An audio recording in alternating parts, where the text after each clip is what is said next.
Hi friends, welcome back to the channel. I'm so excited you're here because today we're doing a pick-a-card reading all about their deepest feelings for you right now.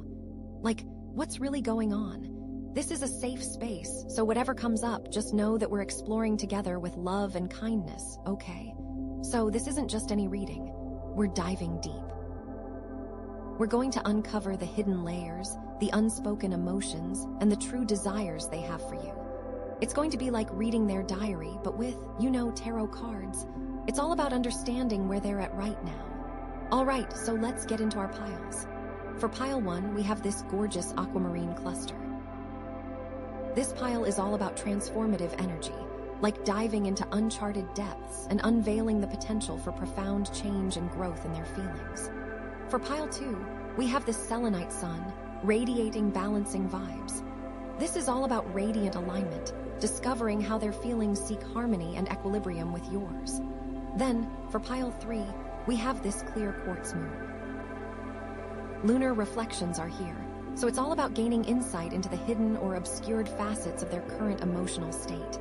And finally, for pile 4, we have this Labradorite palm stone, which is so cool. This is all about shifting tides and exploring the dynamic interplay of emotions influencing their present feelings.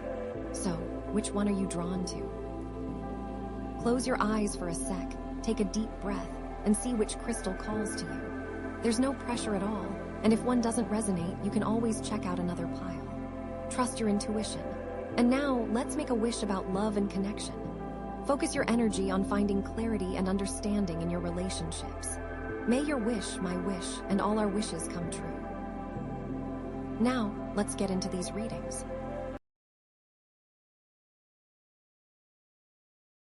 Okay, Aquamarine cluster, you guys. That's all about transformation, right? And with our theme being uncharted depths, unveiling the potential for profound change and growth in their feelings, it's like, oh my gosh, get ready, because something is definitely shifting. This isn't just a little ripple. This is like a tidal wave of feels coming their way, and possibly for you. So let's just jump right in, shall we? The sun, the world, and the Eight of Swords.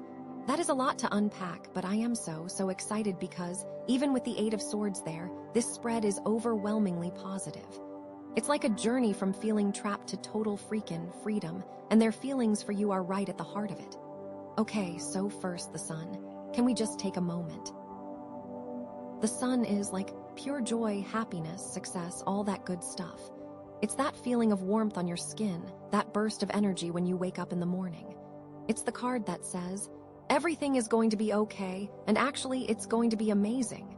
So, if we're talking about their feelings for you, this is like, they see you as a source of light in their life. You bring them joy, you make them feel good about themselves, you're their sunshine. Maybe you didn't even realize you had that big of an impact, but trust me, you do. The sun isn't subtle. It's like, bam, here I am, radiating good vibes. And you know what? It could also mean that they feel like being with you brings out the best in them. Like you unlock something within them that makes them shine brighter. Think about it. Have you ever been around someone and just felt totally yourself, like you could conquer the world? That's the sun energy right there. That's what they feel with you. But, it's not just about surface level happiness, okay? The sun is also about clarity and truth. So they might be seeing things about you, about themselves, about the connection between you two in a whole new light. It's like the blinders are off, and they're finally seeing the real you, the real them, and the real potential of this relationship. And honey, they like what they see. They really like what they see. Now let's move on to the world. Oh, the world. This is the big one, the culmination, the completion of a cycle. It's like reaching the top of the mountain after a long, hard climb. It's that feeling of, I did it, I finally made it. And not only that, but it's total fulfillment, wholeness, and harmony. So when it comes to their feelings, this is huge. This could mean that they see you as their ultimate partner, their soulmate, the person they're meant to be with. I know, it's a lot. But the world doesn't do things halfway. It's like everything they've been searching for, everything they've been working towards, they see it all wrapped up in you. You represent their ideal, their vision of the future, their happily ever after. It's not just about romantic love either. It's about a deep sense of connection and belonging. They feel like they can be themselves with you, completely and utterly, and that's a rare and precious thing. And get this, the world is also about travel and expansion. So they might be dreaming of a future with you where you explore the world together, both physically and metaphorically. Maybe you'll travel to exotic places, or maybe you'll just explore new ideas and experiences together. Either way, they see you as someone who can expand their horizons and open them up to new possibilities. Now, here's where it gets interesting, because we have the Eight of Swords. Dun dun duun. Okay, don't panic. It's not a terrible card, but it does represent feelings of being trapped, restricted, and limited by your own thoughts and beliefs. It's like you're in a prison, but the bars are made of your own fears. So, how does this fit into the picture of sunshine and world domination? Well, it could mean that they have some internal blocks that are preventing them from fully embracing their feelings for you. Maybe they have some past trauma, some limiting beliefs about relationships, or some fears about commitment that are holding them back. It's like they want to jump into that sunshine and explore the world with you, but there's something whispering in their ear, telling them they can't. It could also mean that they feel trapped in their current situation. Maybe they're in a job they hate, a relationship that's not working, or a living situation that's draining them. And they see you as a way out, a beacon of hope, but they don't know how to get there. They feel like they're stuck in a rut and they don't see a way to escape. But here's the thing about the Eight of Swords. The blindfold is often easily removed and the ropes are often loose. It's not about being actually trapped. It's about feeling trapped. So this is where the Aquamarine comes in.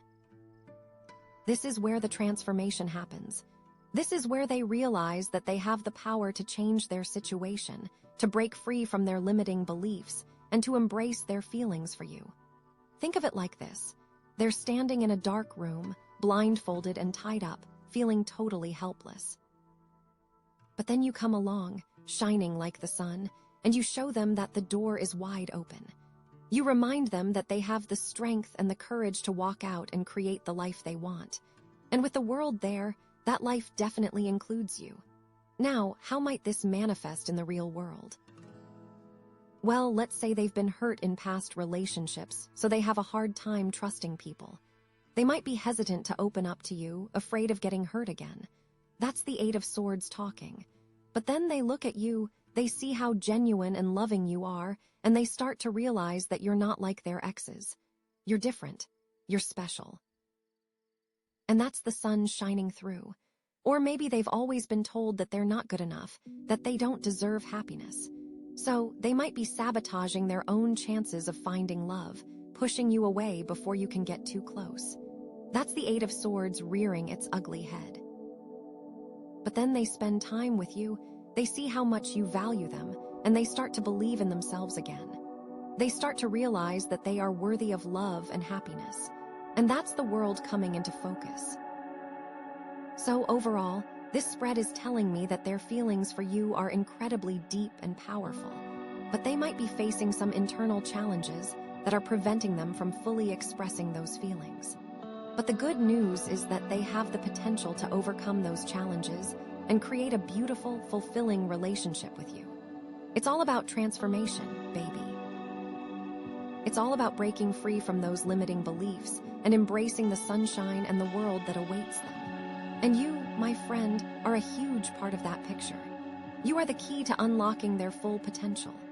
I know that's a lot to take in, but I'm telling you, this is exciting stuff. This is like the beginning of a whole new chapter in their life, and you're right there at the center of it all. You're their sun, you're their world, and you're helping them break free from their Eight of Swords prison. So, get ready, because things are about to get really interesting. Now, I think we need to dig a little deeper into those blocks, because the Eight of Swords isn't just going to disappear on its own, right? So let's see what else the cards have to say about how they're working through this. Ooh, my gosh, you guys, this is getting so good. Okay, so we need to see how they're working through those blocks, right? And the card we just pulled is the Magician. The Magician. Okay, so like after all that, after the sun, the world, and the Eight of Swords, we get the Magician. This is not an accident, honey. Not at all. This is like the universe saying, okay, they've got all the pieces. Now it's time to put them together. The Magician is all about taking action, manifesting your desires, and using your skills and resources to create the life you want. It's about stepping into your power and saying, I can do this. I have everything I need. So I am like beyond excited right now. Okay, so what does this mean for their feelings for you? Well, first of all, it means they're not just sitting around, wallowing in their Eight of Swords prison. They're actively trying to change their situation. They're looking at their resources, their skills, their talents, and they're saying, okay, how can I use these to make this relationship happen? How can I overcome these fears and blocks and create a future with this person? Like, yes. This is so empowering. They are not just letting life happen to them. They're making it happen. They are taking the reins and driving this thing forward. So let's break this down a little bit. How does the Magician connect to the Sun? Well, the Sun is that feeling of joy and happiness and clarity, right? And the Magician is about taking that joy and turning it into something real. It's about taking that clarity and using it to make clear decisions. So they're not just feeling good about you. They're actively working to bring that goodness into their lives. They're not just seeing you as a source of light. They're building a lighthouse together. Does that make sense? They're like, okay, this person makes me feel amazing. How can I make them a permanent fixture in my life? How can I nurture this connection and make it grow? It's about taking that initial spark of joy from the Sun and fanning it into a full-blown flame. And how does it connect to the world? Well, the world is that feeling of completion and wholeness and finding your soulmate, right? The Magician is about taking that vision of the future and making it a reality. It's about taking that feeling of being complete and building a life together. So they're not just dreaming of a future with you. They're actively working to create that future. They're not just seeing you as their soulmate. They're building a soul connection like brick by brick. It's like they're saying, okay, this person is my world. How can I make them my everyday reality? How can I build a life with them that is full of love and joy and fulfillment? They're not just seeing the destination. They're paving the road to get there, you know? And they are packing a picnic for the journey because they want you right there with them. But what about the Eight of Swords? This is where it gets really interesting because the Magician is the antidote to the Eight of Swords. The Eight of Swords is that feeling of being trapped and limited, right? The Magician is about breaking free from those limitations and realizing that you have the power to change your situation. So they're not just feeling trapped by their fears. They're actively working to overcome those fears. They're not just feeling limited by their beliefs. They're challenging those beliefs and creating new ones. It's like they're saying, okay, I'm afraid of getting hurt. How can I build trust and vulnerability in this relationship? I'm afraid of commitment. How can I redefine commitment in a way that feels good to me? They are not just accepting their limitations. They are shattering them into a million pieces and building something new and beautiful in their place. They're picking up those swords and melting them down into something useful, something powerful. Okay, so what skills and resources do they have that they can use to make this happen? Well, the Magician is associated with communication, intelligence, and resourcefulness. So they might be using their words to express their feelings for you, to tell you how much you mean to them. They might be using their intelligence to figure out how to overcome the obstacles in their way, to find solutions to the problems they're facing. They might be using their resourcefulness to find creative ways to spend time with you, to show you that they care. Like maybe they're planning a surprise date or writing you a heartfelt letter, or even just sending you a funny meme to make you smile. They're using what they have to make magic happen, you know? But here's the thing. The Magician can also have a shadow side. It can represent manipulation, illusion, and using your skills for selfish purposes. So we need to be careful here. It's possible that they might be trying to manipulate you into feeling a certain way, or that they might be putting on a show to impress you. You know, pretending to be someone they're not. They might be using their words to say what you want to hear, but not actually meaning it. They might be using their intelligence to scheme and plot, to get what they want without considering your feelings. We don't want that, right? That's not what this is about at all. However, I don't think that's what's happening here. I think the shadow side of the magician is more likely related to their own fears and insecurities. Maybe they're afraid of being vulnerable, so they're putting up a front. Maybe they're afraid of getting hurt, so they're testing you to see if you're trustworthy. Maybe they're afraid of not being good enough, so they're trying to impress you with their skills and talents. It's like they're using the magician's tools to protect themselves, but in a way that could actually push you away. They might not even realize they're doing it. They're so caught up in their own fears that they're not being authentic, they're not being real. And that's where the Aquamarine comes in. Remember, the Aquamarine is all about transformation, about unveiling the potential for profound change and growth. So, this is their opportunity to step into their true power, to be honest with themselves, and with you, to let go of the illusions and the manipulations and just be real. This is their chance to use the magician's skills for good, to create a genuine connection with you, to build a relationship based on trust and love and authenticity. This is about them transforming their fears into strengths, their insecurities into vulnerabilities, and their illusions into truth. Think of it like this. They're standing at a crossroads with all these tools and resources at their disposal. They can use them to build a wall between you, or they can use them to build a bridge. The choice is theirs. And with the Aquamarine's energy guiding them, I believe they'll choose the bridge. I believe they'll choose to be honest, to be vulnerable, to be real. So overall, the magician is telling us that they're taking action to make this relationship happen, that they're using their skills and resources to overcome their fears and build a future with you. But it's also reminding us to be aware of the shadow side, to watch out for manipulation and illusion, and to encourage them to be authentic and real. This is a powerful card, a transformative card, a card of action and manifestation. And I am so excited to see what happens next. So what specific actions are they going to take? What steps are they going to take to build this bridge and create this connection? Let's pull another card to find out. Okay. So like what specific actions are they taking? Let's see. Ooh, oh my gosh, you guys, the Fool. Okay, so after all that like planning and strategizing with the magician, we get the Fool. This is wild. This is like throwing caution to the wind and just jumping, you know. The Fool is all about new beginnings, adventure, and just trusting the universe, even when you have no idea where you're going. So like, buckle up, Buttercup, because things are about to get crazy. Okay, so what does this mean for their feelings for you? Well, it means that they are taking a huge leap of faith. They are not just dipping their toes in the water. They are diving headfirst into the deep end. They are saying, okay, I have no idea what's going to happen, but I trust that it's going to be amazing. It's like all that stuff with the sun, all that joy and happiness they feel with you. It's propelling them forward right off a cliff, but in a good way. It's like they're saying, this person makes me feel so good, I'm willing to risk everything to be with them. They are embracing the unknown with open arms and a big, goofy grin. And how does it connect to the world? Remember, the world is all about completion and wholeness and finding your soulmate. Well, the Fool is saying, I don't know how this is going to end, but I believe that this person is my world, and I'm willing to take a chance on our happily ever after. It's like they are throwing their map away and just following their heart, trusting that it will lead them to the right destination, to their world. It's so romantic, right?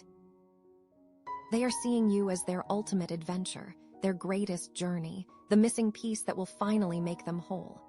Okay, but what about the Eight of Swords? I mean, they were feeling so trapped, right? Well, the Fool is like, screw that. I'm breaking free from these chains and running towards the sunshine. It's like they are realizing that those fears and limitations were just illusions, and they have the power to create their own reality. They are ditching the blindfold, cutting the ropes, and sprinting towards you. The Fool doesn't have time for fear or doubt. They are too busy embracing the present moment and trusting that everything will work out. It's like they are saying, I'm not going to let my past hold me back any longer. I'm going to create a new future with this person, a future filled with joy, adventure, and endless possibilities. And the magician. Remember the magician with all his tools and resources. The Fool is like, yeah, I've got all that, but I'm not gonna overthink it.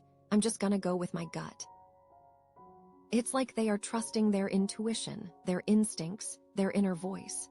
They are saying, I have all the skills I need to make this work, but I'm not going to get bogged down in the details. I'm just going to follow my heart and see where it leads me. They are ready to use those skills, to use their words, their intelligence, their resourcefulness, but they're going to do it with a sense of playfulness and spontaneity. They are not going to try to control everything. They are going to let the universe guide them. They are just letting go. But but, we have to talk about the shadow side of the fool, okay? Because the fool can also be reckless, naive, and totally oblivious to red flags. So, we need to make sure they are not just blindly jumping into something without considering the consequences. It's possible that they are ignoring some warning signs, that they are idealizing you or the relationship, that they are not seeing things clearly. They might be so caught up in the excitement of the new beginning that they are not paying attention to the potential pitfalls. Like, are they ignoring their friends' concerns? Are they brushing off your own hesitations? Are they making grand gestures without actually getting to know you on a deeper level? Are they putting you on a pedestal, seeing you as perfect, instead of accepting you as a flawed human being? That's not good, right? That's not what we want. We want them to be enthusiastic, but also realistic, hopeful, but also grounded. So, how can they avoid the shadow side of the fool? Well, they need to balance that sense of adventure and faith with a healthy dose of self-awareness and discernment. They need to listen to their intuition, but also listen to their friends and family. They need to be open to new experiences, but also be aware of potential dangers. They need to trust the universe, but also trust their own judgment. It's about finding that sweet spot between being fearless and being foolish. And remember that aquamarine energy, that transformative power. That's what's going to help them stay grounded, to see things clearly, to make wise decisions, even when they're taking a leap of faith. It's about transforming that recklessness into courage, that naivety into trust, that oblivion into awareness. They need to ask themselves, am I being realistic about this relationship? Am I seeing this person for who they really are? Am I ignoring any red flags? Am I being true to myself? Think of it like this. They're standing at the edge of a cliff, ready to jump. But before they jump, they take a deep breath, they look around, they assess the situation. They check to make sure there's water in the pool below, that there aren't any hidden rocks. They listen to their gut, they listen to their friends, they listen to their own inner wisdom. And then, when they feel confident and secure, they take the leap. That's the fool done right. And how might this manifest in the real world? Well, maybe they've been holding back from expressing their feelings, afraid of rejection. The fool energy might inspire them to just be honest and tell you how they feel, regardless of the consequences.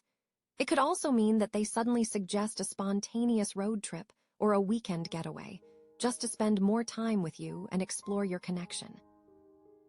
So overall, the fool is telling us that they are taking a huge risk, that they are embracing a new beginning with you, that they are trusting the universe and following their heart. But it's also reminding us to be aware of the shadow side, to watch out for recklessness and naivety, and to encourage them to be grounded and self-aware. This is an exciting card, a thrilling card, a card of pure potential. But it's also a card that requires caution and discernment. So, is this leap of faith going to be successful?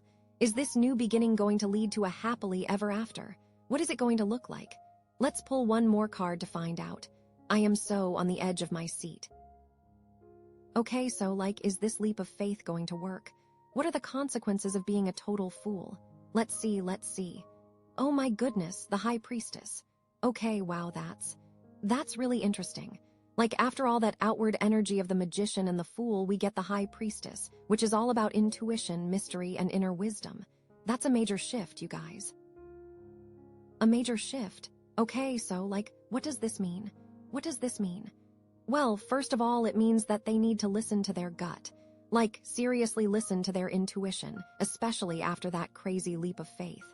The High Priestess is all about trusting your inner voice, even when it doesn't make logical sense. It's about tapping into that deep well of wisdom that we all have inside of us. So, After all that reckless abandon of the fool, they need to check in with themselves and make sure they're still on the right track. Are they really being true to themselves? Are they ignoring any red flags? The High Priestess is gonna help them see what they might be missing. It's like the universe is saying, okay, you took the leap. Now listen to your inner guidance system to navigate where you are landing. And how does this connect to the sun? Because remember, the sun is all about joy and clarity. Well, the High Priestess is saying that true joy comes from within. It's not just about external happiness. It's about finding that deep sense of peace and contentment that comes from knowing yourself and trusting your intuition. So, while the sun might be shining brightly, the High Priestess is reminding them to look inward for true fulfillment. It's like, yes, this relationship makes you happy, but does it align with your soul's purpose? Does it make you happy at a deep level? Does it truly add value to your life? The High Priestess wants them to sit and feel this out. And what about the world? The world, which is all about completion and wholeness. The High Priestess is saying that true wholeness comes from embracing all aspects of yourself, both the light and the shadow. It's not just about finding your soulmate.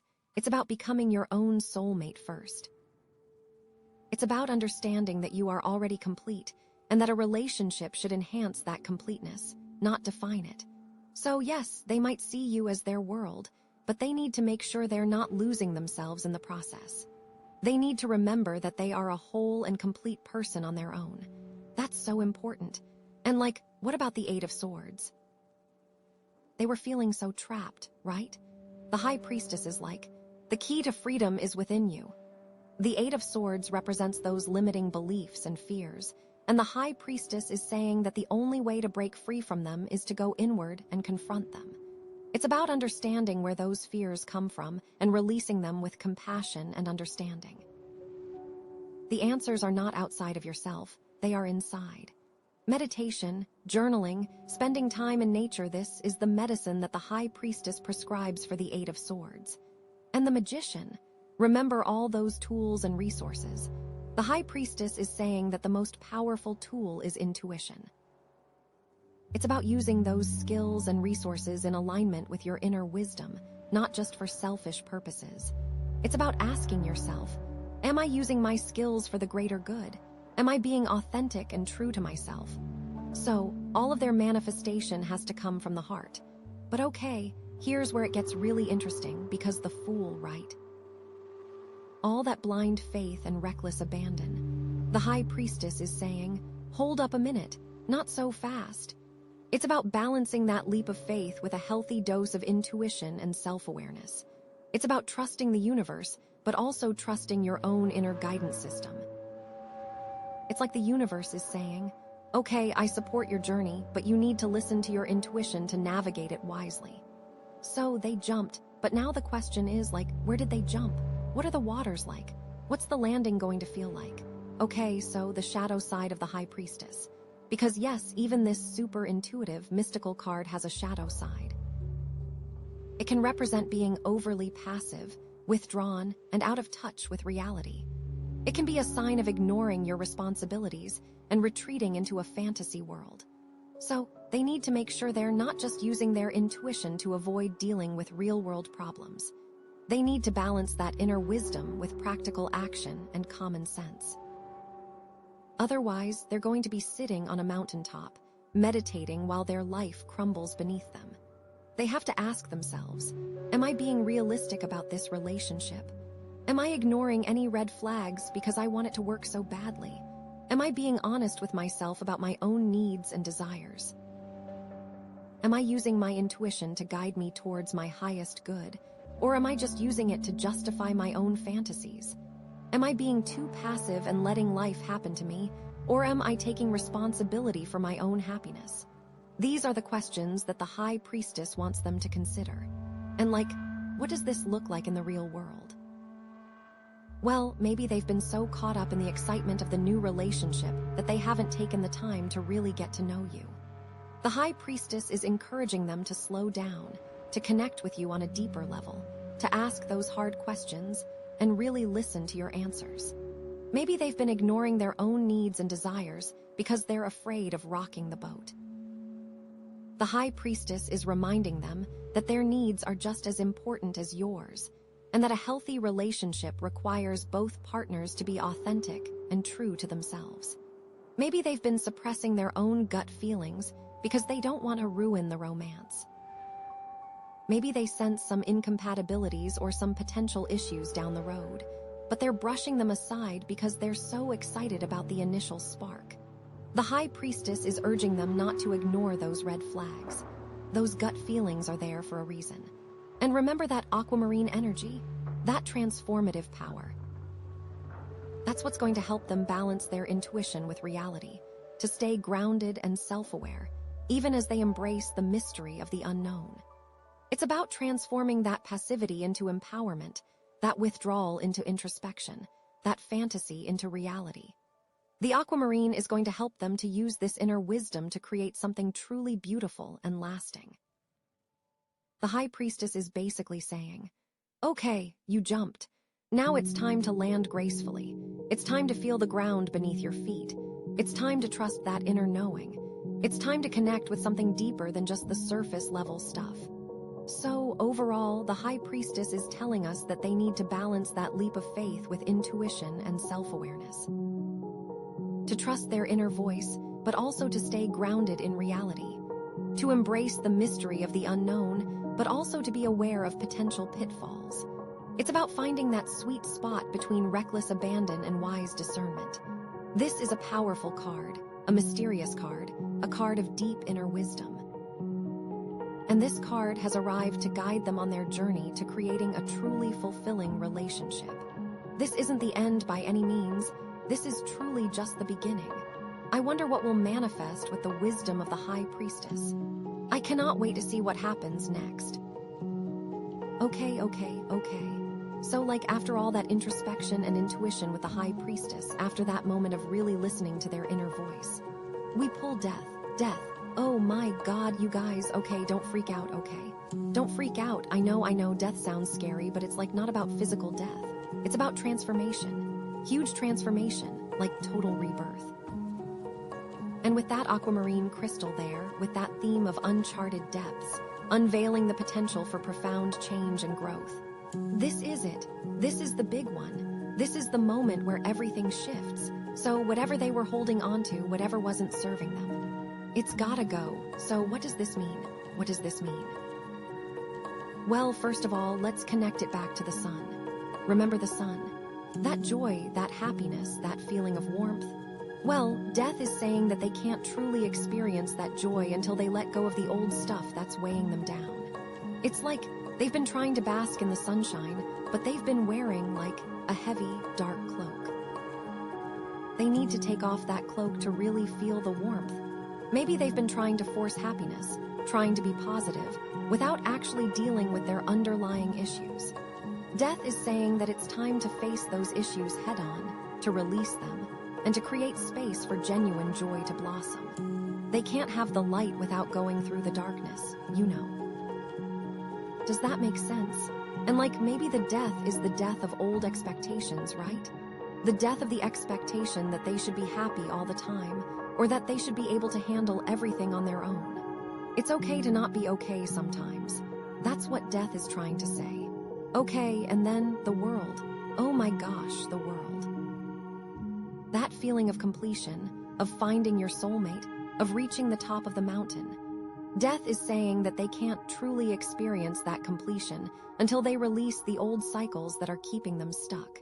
It's like they've been trying to climb that mountain with a backpack full of rocks. They need to dump those rocks out to reach the summit. Maybe they've been repeating the same patterns in relationships, attracting the same type of person over and over again. Death is saying that it's time to break those patterns, to learn from the past, and to create space for a truly fulfilling relationship to emerge. Maybe they're even realizing that their world doesn't look like what they thought it would, or that their soulmate isn't who they pictured. And that's okay. Death is about embracing the unexpected, about being open to new possibilities, even if they're scary. And oh honey, the Eight of Swords. The Eight of Swords is all about feeling trapped, right? Death is like the ultimate escape. It's like those swords, they're crumbling to dust. That blindfold, it's falling off. Those ropes, they're dissolving. Death is saying that they have the power to break free from those limitations, to release those fears, and to create a new reality for themselves. Maybe they're realizing that the prison they were in was actually of their own making, that they had the key to unlock the door all along. Death is about taking responsibility for your own life, about realizing that you are the author of your own story. They don't have to be trapped. They can choose to walk away.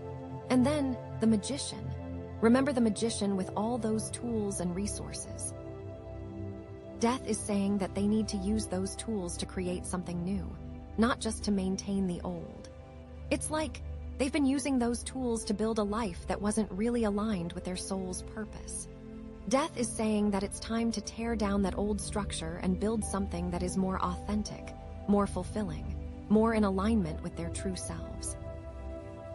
Maybe they're realizing that they've been using their skills to please others, to get approval, instead of using them to express their own unique gifts. Death is about embracing your individuality, about using your talents to make a positive impact on the world, not just to get validation from others. They need to ask themselves, what tools are they using to keep them trapped in this cycle? And then, the fool. Oh, the fool, that crazy leap of faith. Death is saying that that leap was necessary, but now it's time to integrate the experience and learn from it. It's like they jumped off that cliff without looking, and now they're realizing that the water below is actually pretty cold. Death is about taking a moment to assess the situation, to understand the consequences of your actions, and to make adjustments as needed. Maybe they're realizing that they were a little too reckless, a little too naive, and that they need to approach things with a bit more caution and discernment. Death is about finding that balance between faith and reason, between spontaneity and planning. And the High Priestess, with her wisdom and intuition. See, Death is saying that they need to trust that inner voice to guide them through this transformation, but also to be open to receiving guidance from others. It's like they have all the answers within themselves, but they also need to be willing to ask for help when they need it. Maybe they're realizing that they've been isolating themselves, relying too much on their own intuition, without seeking support from friends, family, or a therapist. Death is about recognizing that we are all interconnected, that we all need each other, and that it's okay to ask for help when we're struggling. They need to go inward, but they don't have to go it alone. Okay, so what does this death actually look like in real life? What are they actually letting go of? Well, it could be a lot of things. It could be a relationship that's no longer serving them, a job that's draining their energy, a belief system that's holding them back, a bad habit that's sabotaging their success. It could even be a part of themselves that they've outgrown, like an old identity or an outdated way of thinking. But here's the thing, letting go is scary, it's hard, it's uncomfortable, especially when you've been holding on to something for a long time. So they might be experiencing some fear, some grief, some resistance. They might be thinking, but what if I'm making a mistake? What if I can't survive without this thing? What if I'm never happy again? These are all normal fears, okay? It's okay to feel scared, but Death is saying that they can't let those fears hold them back. They need to trust that the universe has a plan for them, that something better is waiting on the other side of this transformation. And maybe they're afraid of hurting someone else, right? Maybe they know that ending a relationship or quitting a job will cause pain to others, and they don't want to be responsible for that. That's a valid concern. But Death is saying that they can't sacrifice their own happiness for the sake of others. They need to prioritize their own well-being, even if it means making some difficult choices. They can't pour from an empty cup, you know. And in the end, being true to themselves will be better for everyone involved. So, how can they overcome these fears? How can they embrace this transformation with courage and grace? Well, first of all, they need to acknowledge their fears. Don't try to suppress them or ignore them. Just allow yourself to feel them, to understand them, and to release them with compassion and understanding. They can also seek support from others. Talk to a friend, a family member, a therapist, anyone who can offer them guidance and encouragement. They can also practice self-care. Take time for themselves to relax, to recharge, to do things that bring them joy. Exercise, meditation, spending time in nature, these are all great ways to soothe their nerves and reconnect with their inner selves. But okay, let's not forget the positive side of this transformation. Because death isn't just about endings, it's also about beginnings. It's about creating space for new opportunities, new relationships, new experiences to enter their lives. It's about stepping into their true power, about living a life that is more authentic, more fulfilling, more in alignment with their soul's purpose. It's like they're shedding their old skin, like a snake, and emerging as a more vibrant, more powerful version of themselves. They're like a phoenix rising from the ashes. And maybe this transformation will lead them to discover a hidden talent, a new passion, a different career path. Maybe it will lead them to meet someone who will change their life forever. Maybe it will simply lead them to a deeper understanding of themselves, a greater appreciation for life, and a stronger sense of inner peace. So, what does all of this mean for their feelings for you? Well, it means that their feelings are about to undergo a major transformation as well. Maybe they're realizing that their old feelings were based on something that wasn't real, on an idealization or a fantasy. Maybe they're letting go of those old feelings to create space for something deeper, something more authentic. Or maybe they're realizing that their feelings for you are actually stronger than they thought, and that they're willing to do whatever it takes to make this relationship work. Whatever it is, their feelings are definitely changing, evolving, and growing. And with that aquamarine energy, it's definitely going to be profound. Okay, so get ready, because things are about to get really intense. This is a major turning point in their life, and it's going to have a ripple effect on everything around them, including their relationship with you. So, what does this new beginning look like? What is going to come from all of this change? Let's pull another card. Okay. So, after all that death and rebirth, what's next? What's the grand finale? Oh my gosh, you guys, the Wheel of Fortune, seriously. Seriously. This is like the universe winking at us, saying, okay, you went through the ringer, but now it's time for things to turn around.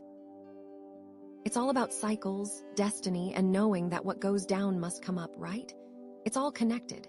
It's like everything that's happened so far, all that transformation we talked about, all those feelings, all those leaps of faith, it's all been leading to this moment. This is a major turning point, a shift in energy, a chance for things to finally fall into place, right? It's a really big deal. So, first, let's link it back to the aquamarine crystal, right? Remember that transformative energy? That's what the Wheel of Fortune is all about. It's about embracing change, even when it's scary, and trusting that everything is happening for a reason. It's about surrendering to the flow of the universe and knowing that you're exactly where you're supposed to be, even if it doesn't feel like it, right? Trust the timing. And think about it, all those ups and downs, the highs and lows, that's what the Wheel of Fortune is all about. It's about accepting that life is a roller coaster and that there will be good times and bad times, but that it's all part of the journey. That's the fun, right? But it's not just about passively accepting whatever comes your way. It's also about recognizing that you have the power to influence your own destiny, right?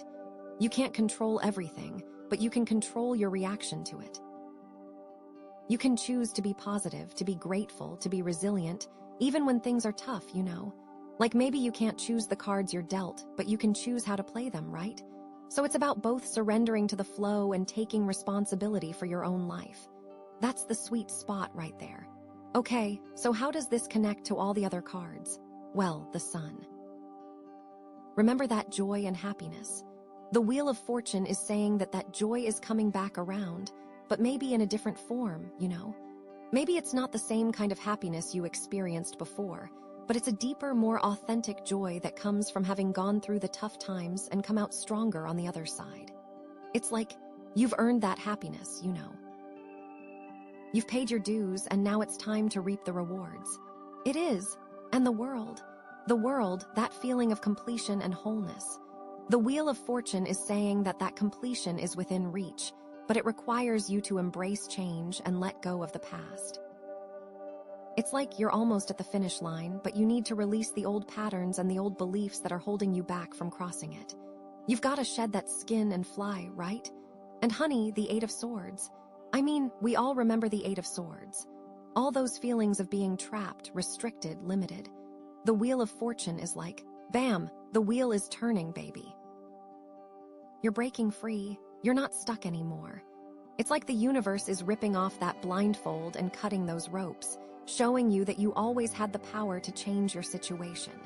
You just had to believe in yourself, you know? Believe. And the magician. Remember the magician with all those tools and resources. The Wheel of Fortune is saying that it's time to use those tools to create a new reality for yourself, a reality that is aligned with your soul's purpose. It's like you've been practicing your magic, and now it's time to put on a show. You have everything you need to manifest your dreams, you just have to trust yourself and take action. Make that magic happen. Oh, and the Fool. All that crazy, reckless energy.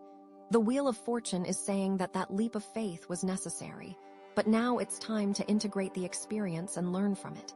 It's like you jumped off that cliff, and now you're landing in a new place, with new opportunities and new challenges. You need to use that wisdom you've learned and make the best of it, right? And the High Priestess with her intuition. The Wheel of Fortune is saying that you need to trust your gut, that inner voice, because it's guiding you towards your destiny. It's like you have a secret map inside of you, and it's leading you to the treasure. Trust that inner knowing, and you'll never go wrong, right? And of course, death, that big, scary transformation. The Wheel of Fortune is saying that that ending was necessary to make way for a new beginning. It's like you had to tear down the old house to build a new one that is stronger and more beautiful than ever before, and so much more you, right? Okay, so what does this mean for their feelings for you? Well, it means that things are about to get really interesting. The Wheel of Fortune is all about change and unpredictability, so it's hard to say exactly what's going to happen, but I can tell you that their feelings are definitely evolving. The thing is, it's like their feelings could get stronger, they could get weaker, or they could shift into something completely different, you know? It depends on how they handle this transformation. But here's what I think, okay? I think that if they embrace this change, if they let go of the old patterns and the old beliefs that are holding them back, then their feelings for you have the potential to deepen and grow into something truly amazing, right? It's like they're realizing that you're not just a fleeting infatuation. You're someone who can help them grow, someone who can support them on their journey, someone who can make them a better person, right? If they embrace the growth, they're on their way to true happiness. But on the other hand, if they resist this change, if they cling to the past and refuse to let go, then their feelings for you could fade away. It's like they're realizing that you're not the person they thought you were, or that the relationship isn't what they expected it to be. And that's okay, right? It's okay if things don't work out. It just means that you're not meant to be together. It's not the end of the world. The wheel keeps on turning, right? And you'll find someone who is a better fit for you, someone who appreciates you for who you really are, someone who can grow with you. So what can you do to navigate this situation with grace and wisdom? Well, first of all, you need to be honest with yourself, right? Are you truly happy in this relationship? Are your needs being met? Are you growing as a person? If the answer is no, then it might be time to let go, even if it hurts. You deserve to be with someone who makes you feel loved, supported, and valued, right? Don't settle for anything less. And you need to communicate openly and honestly with them, right? Talk about your feelings, your fears, your desires. Don't be afraid to be vulnerable and to show them your true self. If they're the right person for you, they'll appreciate your honesty and your vulnerability, and they'll be willing to work through any challenges that come your way, right? Communication is key, and you need to trust the universe, right? You can't control everything that happens, but you can trust that everything is happening for a reason. Even if things don't work out the way you want them to, you can trust that the universe has a plan for you, a plan that is even better than you could have imagined. Just have faith, okay? And you need to focus on yourself, right? Don't get so caught up in the relationship that you forget about your own needs and your own goals. Take time for yourself to do things that you enjoy, to connect with your friends and family, to pursue your passions. Remember, you are a whole and complete person on your own, and you don't need a relationship to define you. Love yourself. And finally, you need to be patient, right? Change takes time. It's not going to happen overnight. So don't get discouraged if things don't improve right away. Just keep working on yourself, keep communicating with them, and keep trusting the universe. Eventually, things will fall into place, one way or another, right? So overall, the Wheel of Fortune is telling us that things are about to change, and that it's time to embrace that change with courage and grace. It's about letting go of the past, trusting the universe, and focusing on yourself. It's about knowing that you are strong, resilient, and capable of creating a life that is filled with joy, love, and fulfillment, no matter what happens, right? You've got this. I am telling you, my friend, this is an exciting time. A time of new beginnings, new opportunities, and new possibilities. Embrace the journey, trust yourself, and know that you are exactly where you're supposed to be. The universe has your back, I promise. You've got the transformative power of that aquamarine crystal and the wisdom of every card we just pulled. You've got this. Just believe in yourself and get ready for the ride.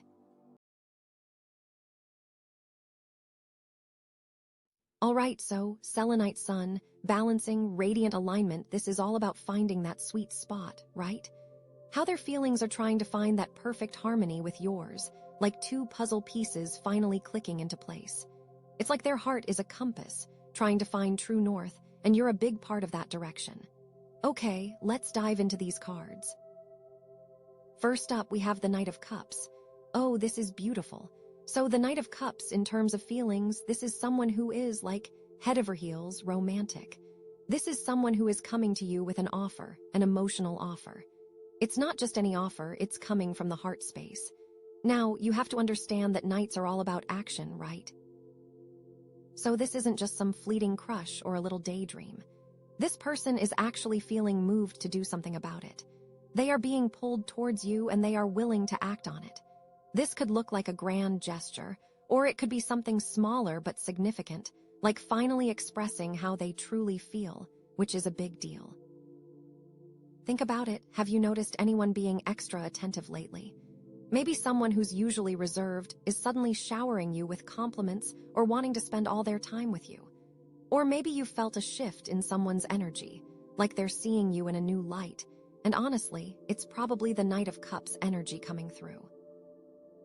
It's like they're tuning into your frequency, and they're really liking what they're hearing, you know? It's important to note that the Knight of Cups isn't just about romance. Although that's a big part of it, it is also about beauty, creativity, and emotional depth. This person might be drawn to your artistic side, your unique way of seeing the world, or your ability to connect with others on a deeper level. It is because these things are beautiful. This knight sees something special in you, something that resonates with their own soul. But here's where the Selenite Sun and balancing come in. The Knight of Cups can sometimes get carried away with their emotions. They can be a bit idealistic, maybe even a little bit unrealistic. So this person might be feeling these intense emotions, but they are also trying to find a way to balance them with reality. They are trying to figure out how to express these feelings in a way that feels authentic and grounded. They want to find a way to align these feelings with actions, basically. Maybe they're wondering if you feel the same way, or maybe they're trying to gauge whether it's the right time to make their move. This is a journey of balancing their own emotions to find a way to act. But, you know, the important thing is, they are feeling it, and they are being called to action. The question is, how will they choose to express it? What will they do to find equilibrium with you? What are they doing to find the balance that this crystal represents? Okay, next up, we have the Nine of Cups. Oh, this is such a good card, especially when you're talking about feelings.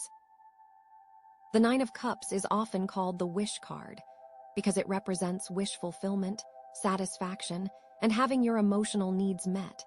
So, in the context of their feelings for you, this card is huge. This is someone who sees you as the answer to their prayers, someone who makes them feel complete and content. When they think about you, they are probably filled with a sense of warmth, gratitude, and just pure happiness. It's like you embody everything they've ever wished for in a partner or a connection. Think about what that means. That's a lot, right? But it's true. The Nine of Cups is all about that feeling of, wow, I actually have everything I could ever want. This card can also indicate that they are really enjoying the way things are between you two right now. They feel comfortable, secure, and deeply satisfied with the connection you share. It's like they've found their happy place, and you are a big part of it. But again, let's bring in the Selenite Sun and the balancing act. The Nine of Cups can also be a little bit tricky because it can sometimes lead to complacency. This person might be so content with the way things are that they're afraid to rock the boat or take any risks. They might be thinking, everything is so perfect right now. I don't want to mess it up. This is something to be wary of. You know, they don't want to disrupt the equilibrium. They might be holding back from fully expressing their feelings or taking the relationship to the next level because they are afraid of losing that sense of security and satisfaction. Also, this card can reflect internal feelings as well. You know, they could be deeply satisfied with their feelings for you, but for whatever reason, are afraid to show it. They might be afraid of vulnerability or rejection or just not knowing how you feel. It is because they have so much to lose. All of this emotion is something they have to balance. So the question becomes, how can they maintain that sense of happiness and fulfillment while also taking the necessary steps to deepen the connection and move forward? It's about finding that balance between contentment and growth, between security and vulnerability. They want to maintain equilibrium. That's the challenge this card presents in this reading. Can they risk it all, or will they remain happy where they are? And finally, we have the Wheel of Fortune. Oh, this card is all about destiny, change, and the cyclical nature of life. In terms of their feelings for you, this card suggests that fate is playing a role in bringing you two together. It's like the universe is conspiring to create a significant shift in their life, and you are at the center of it. You know, it seems like destiny is at play. The Wheel of Fortune reminds us that everything is constantly changing, and that what goes up must come down, and vice versa. So this person might be feeling a sense of excitement and anticipation about the future, but they might also be a little bit nervous about the unknown. They know that things are about to change, and they don't know exactly what that change will look like, or what it will mean for them. They could be feeling a pull to take a leap of faith, to embrace the uncertainty and trust that everything will work out for the best. Or they could be resisting the change, clinging to the past, and trying to control the outcome. This is a really interesting place to be, especially considering the other two cards we have. It is an equilibrium that is about to be disrupted, whether they like it or not. However, the balance of the crystal ensures them that it will be for the best. It will ensure they reach equilibrium eventually. Now, let's bring in the Selenite Sun again. The Wheel of Fortune is all about finding balance in the midst of change. It's about learning to go with the flow, to adapt to new circumstances, and to trust that everything is happening for a reason. This person needs to find a way to stay grounded and centered, even as their world is turning upside down. They need to remember that even in the darkest of times, there is always hope for a brighter future. How do they do that? Well, let's look at all the cards together. They must act on what they are feeling, but make sure it's grounded in reality. That is the balance they are looking for.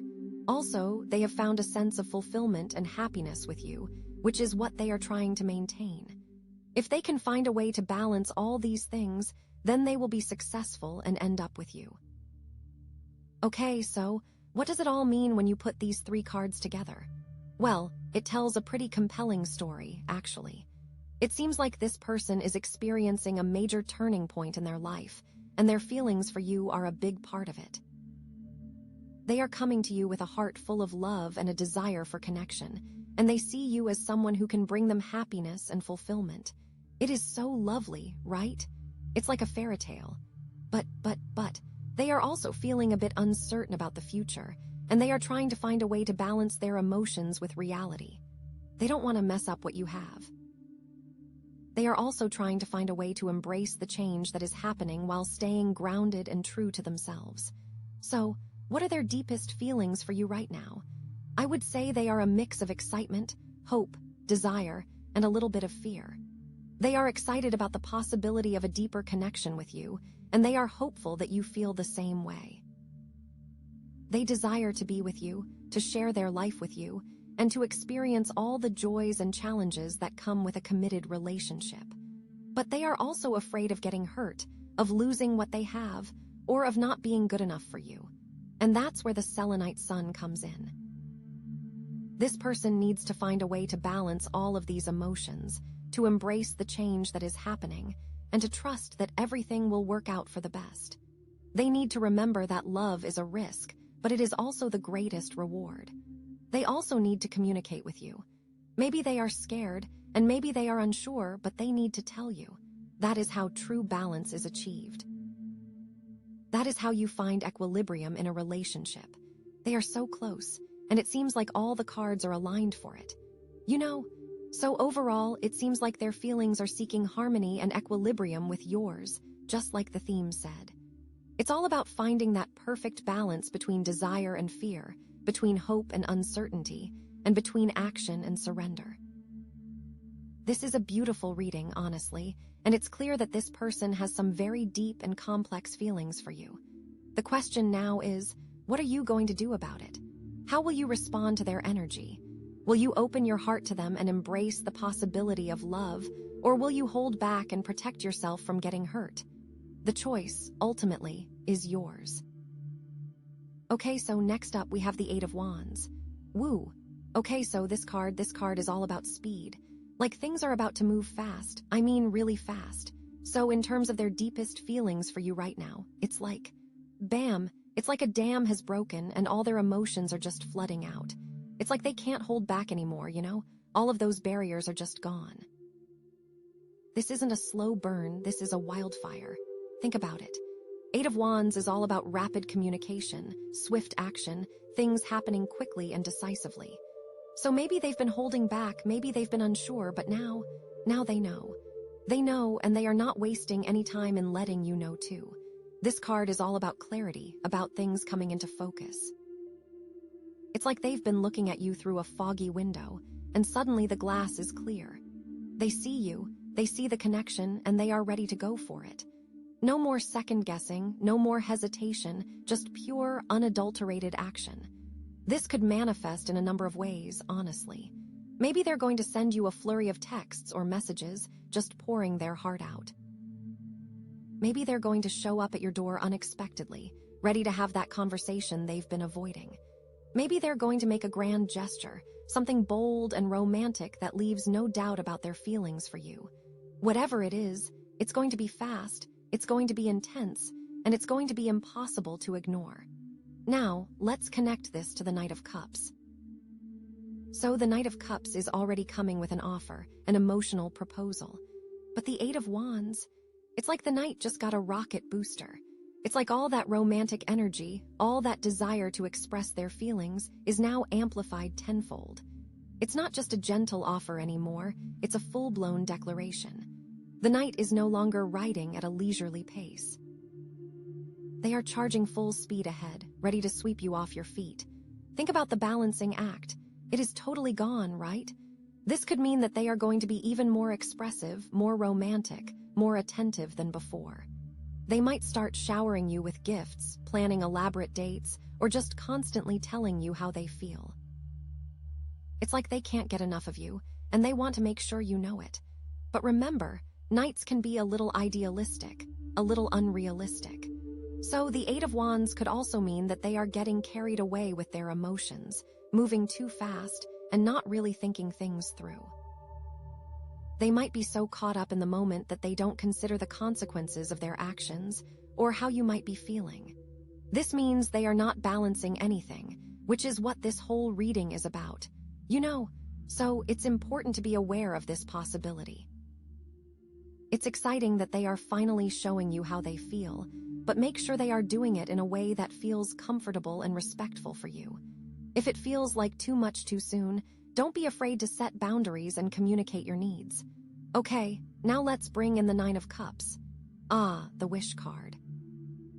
So this person already sees you as the answer to their prayers, someone who brings them happiness and fulfillment. But with the Eight of Wands in the mix, that feeling of satisfaction is intensified. It's like they realize that you are not just a wish, but a reality, and they don't want to waste any time in making you theirs. This could mean that they are ready to commit, to take the relationship to the next level. Maybe they're going to ask you to be their girlfriend or boyfriend, or maybe they're going to start talking about moving in together, or even getting married. They see you as their ultimate dream come true, and they want to make that dream a permanent part of their life. However, remember that the Nine of Cups can also lead to complacency, a fear of rocking the boat. So, the Eight of Wands could be a way for them to break out of that complacency, to overcome their fear and take a leap of faith. It's like they realize that they can't just sit back and enjoy the status quo. They need to act, they need to seize the moment, or they risk losing you. It is a balance, right?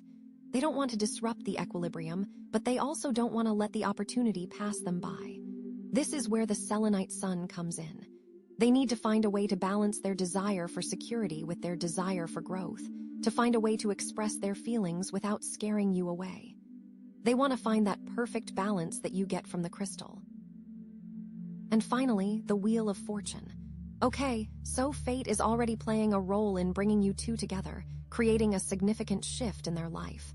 The Eight of Wands, it's like fate just hit the fast-forward button. Things are moving at warp speed, and there's no turning back. This could mean that the changes that are happening in their life are accelerating, becoming more intense and more dramatic. Maybe they're getting a new job, moving to a new city, or going through some other major life transition. And you are right there with them, every step of the way. It's like the universe is pushing you two together, throwing you into the deep end and forcing you to navigate these changes as a couple. However, the Wheel of Fortune is also about uncertainty, about the unknown. So the Eight of Wands could also mean that they are feeling overwhelmed by all the changes that are happening, that they are losing control and feeling like they are just being swept along for the ride. It's like they don't know where they're going or what's going to happen next, and that can be scary. They are not in equilibrium. They are not balanced. So, how do they find balance in the midst of all this chaos? How do they stay grounded and centered when their world is turning upside down? This is where the Selenite Sun is essential. They need to trust that everything is happening for a reason, that even in the darkest of times, there is always hope for a brighter future. They need to focus on what they can control, which is their own actions and their own reactions.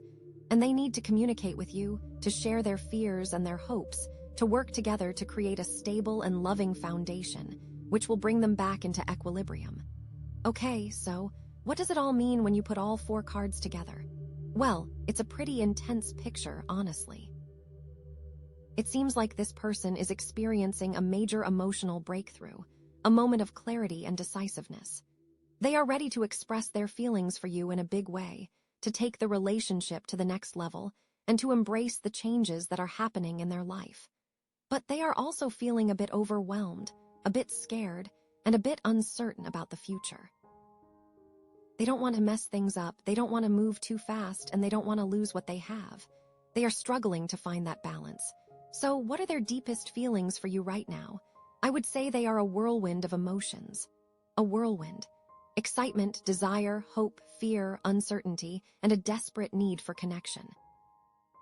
It's like they are standing at a crossroads, ready to take a leap of faith, but also terrified of falling. And that's where the Selenite Sun comes in. This person needs to find a way to channel all of this energy, to focus their intentions, and to create a sense of harmony and equilibrium. They need to trust their intuition, to communicate openly and honestly, and to remember that love is a journey, not a destination. It is so important for them to not get caught up in all of the things happening and focus on you. They have to realize that you are the most important thing, and you are who they want to be with. This will keep them grounded and balanced. They need to act, but they need to consider their actions and keep things balanced. Overall, it seems like their feelings are seeking that harmony that the crystal is all about, right? It's about finding that balance between passion and fear, between action and surrender, and between change and stability. This is a really powerful reading, honestly, and it's clear that this person has some very intense and complex feelings for you. But here's the thing, and this is where the story gets really interesting. Because we still have 3 more cards to pull, and those cards could completely change the narrative, or they could confirm what we already know. We don't know. But that is the beauty of this, right? So what's next? What are we going to uncover? How is this going to all come together? Only the cards know for sure. But I have a feeling, a strong feeling, that we are on the verge of something truly amazing, something truly transformative. So let's keep going. Let's see what the universe has in store for us. Let's keep going and see what they can do to find that equilibrium. Okay, wow, death. Okay, don't freak out. I know it sounds scary, but it's not necessarily a bad thing, right? I mean, it's definitely intense, especially after all that 8 of Wands energy. Like from lightning speed to, well, death. But you know, in tarot, death is rarely ever literal. It's all about transformation, endings leading to new beginnings. It's about shedding what no longer serves you so you can make space for something better, something more authentic, something more aligned with who you truly are. So, in the context of their deepest feelings for you, this card, it could be huge. Okay, so what does death mean in this reading? Well, first off, it could mean that something is ending for them, something significant. Maybe they're realizing that they can't keep living the way they have been, that they need to make a change in order to be truly happy. And maybe, just maybe, you are the catalyst for that change. Maybe their feelings for you are so strong that they're forcing them to confront some uncomfortable truths about themselves. It's like they can't stay the same if they want to be with you, you know. They have to evolve, they have to grow, they have to become the best version of themselves. And that can be a scary process, honestly. It's like, whoa, I need to change everything I'm doing just to hopefully be with this person. But it is a good thing. Now, let's connect this to the 8 of Wands, because that's where things get really interesting. So the 8 of Wands is all about speed, right? Things are happening fast, emotions are flying high, and there's this sense of urgency, like they need to act now. But death is like hitting the brakes, like slamming on the emergency stop. It's like, whoa, hold on a second. Are we going too fast? Are we getting ahead of ourselves? Are we even ready for this, you know? It could be that the sheer intensity of their feelings for you, combined with the rapid pace of everything that's happening, is actually scaring them a little bit. Maybe they're realizing that they need to slow down, take a breath, and really think about what they want and what they're doing. It's like the 8 of Wands energy is forcing them to confront some deep-seated fears or insecurities, and that's what's triggering this sense of ending and transformation. Maybe they're afraid of getting hurt, maybe they're afraid of commitment, or maybe they're just afraid of the unknown.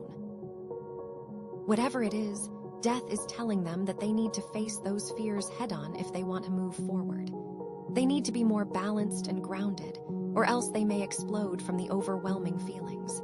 It could also mean that they need to let go of some old patterns or beliefs that are holding them back from fully embracing their feelings for you. Maybe they've been hurt in the past, and they're afraid of getting hurt again. Maybe they have this idea in their head of what a perfect relationship should look like, and they're afraid that you won't measure up. Or maybe they just have a hard time trusting people, period. Whatever it is, death is telling them that they need to release those old wounds and limiting beliefs so they can open their heart to you without reservation. They need to see you for who you are now and not for who their past relationships dictate. It's like, if they keep comparing you to their ex, it's never going to work, right? They need to let go of that baggage and see you as a unique individual with your own amazing qualities. And that can be a really tough process, especially if they've been carrying that baggage around for a long time. But it's necessary if they want to create a healthy and fulfilling relationship with you. This is all about that balance that the crystal represents. Now let's bring in the Knight of Cups again. So the Knight of Cups is all about romance, beauty, and emotional depth, right? But he can also be a bit idealistic, a bit unrealistic. So maybe death is telling them that they need to let go of their idealized vision of you and see you for who you really are, flaws and all. Maybe they need to accept that you're not perfect, that you have your own quirks and imperfections, just like everyone else. And that's okay. In fact, it's more than okay, it's beautiful. It's what makes you unique and special. And if they can learn to embrace your imperfections, they'll be able to love you on a much deeper and more meaningful level. It's like they need to stop trying to put you on a pedestal and start seeing you as a real person, with real feelings and real needs. Okay, what about the Nine of Cups? Ah, the wish card. So they see you as the answer to their prayers, someone who brings them happiness and fulfillment. But maybe death is telling them that they need to let go of their expectations of what that happiness and fulfillment should look like. Maybe they have this idea in their head that you're going to magically solve all their problems and make their life perfect. And that's just not realistic, right? You can't be responsible for their happiness. They need to find that within themselves. And maybe death is telling them that they need to let go of that expectation so they can appreciate you for who you are, not for what you can do for them. It's like they need to stop seeing you as a means to an end and start seeing you as a whole person with your own dreams, goals, and aspirations. And finally, the Wheel of Fortune. So, fate is playing a role in bringing you two together, creating a significant shift in their life. But maybe death is telling them that they need to let go of their attachment to the outcome. Maybe they're so focused on making this relationship work that they're not enjoying the journey. Maybe they're so worried about the future that they're not present in the moment. Or maybe they're just trying to control everything too much, trying to force things to happen according to their plan. And that's just not how the Wheel of Fortune works, right? It's all about surrendering to the flow of life, trusting that everything is happening for a reason, and embracing the unexpected twists and turns that come your way. Death is telling them that they need to let go of their need for control and just trust the process. So, what are their deepest feelings for you right now? Wow, it's complicated, isn't it? I would say they're experiencing a major internal conflict. They're feeling this intense pull towards you, this overwhelming desire to be with you, but they're also feeling this deep-seated fear of change, of vulnerability, of the unknown. It's like they're standing at a crossroads, one path leading to love and fulfillment, the other leading back to their old, comfortable, but ultimately unsatisfying life. And they don't know which path to choose. They are trying to find the equilibrium in the path. And that's where the Selenite Sun comes in, right? This crystal is all about balancing, about finding harmony and equilibrium in the midst of chaos. So death is telling them that they need to find a way to balance their desire for love with their fear of change, their need for control with their trust in the universe, their idealized vision of you with the reality of who you are. It's about finding that middle ground, that sweet spot where they can embrace their feelings for you without sacrificing their own sense of self. They have to maintain equilibrium. They need to find a way to integrate all these different aspects of themselves to create a sense of wholeness and integration. And that's not easy, honestly. It takes courage, it takes self-awareness, and it takes a willingness to let go of what no longer serves you. But if they can do it, if they can truly embrace the transformation that death is offering them, then they'll be able to create a relationship with you that is stronger, deeper, and more fulfilling than they ever thought possible. This is a really powerful reading, honestly, and it's clear that this person is going through a major shift in their life. But here's the thing, we still have 2 more cards to pull, and those cards could completely change the game. Will they embrace the transformation? Will they find the balance they seek? Or will they retreat back into their old patterns? I have no idea, but I'm so excited to find out what's coming next. Okay, so the Ace of Wands. Okay, so after all of that, after the Death card and all that like major transformation energy, we get the Ace of Wands, which is like, yes, new beginnings, new spark, new passion. It's like after tearing everything down, something totally fresh and amazing is ready to grow, you know? It is an upward surge of potential. So basically, the Ace of Wands is all about new opportunities, new ideas, new adventures. It's like the universe is giving them a blank slate and saying, okay, you've cleared out all the old junk, now what are you gonna create? It's a total burst of inspiration, a feeling of excitement and possibility. It's like anything is possible right now. Think of it like this, They've been stuck in a dead-end job for years, feeling totally uninspired and unfulfilled. And then, bam, they get laid off.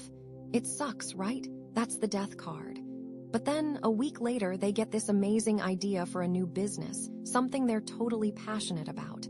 That's the Ace of Wands.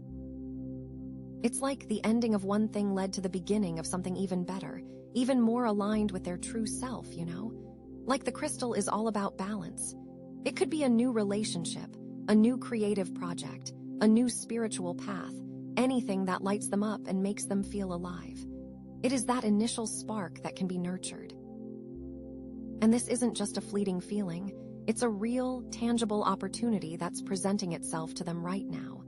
But, and this is a big but, they have to be willing to seize it. They have to be willing to take that leap of faith and embrace the unknown. It is all about their ability to manifest it. Now let's connect this to the death card, because that's where things get really interesting, you know?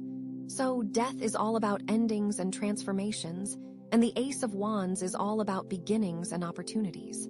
So, what does it mean when you put them together? It means that this new opportunity, this new spark of passion, is a direct result of the ending that they just went through, you know. This is all a part of their equilibrium. It is all a part of their path to becoming balanced.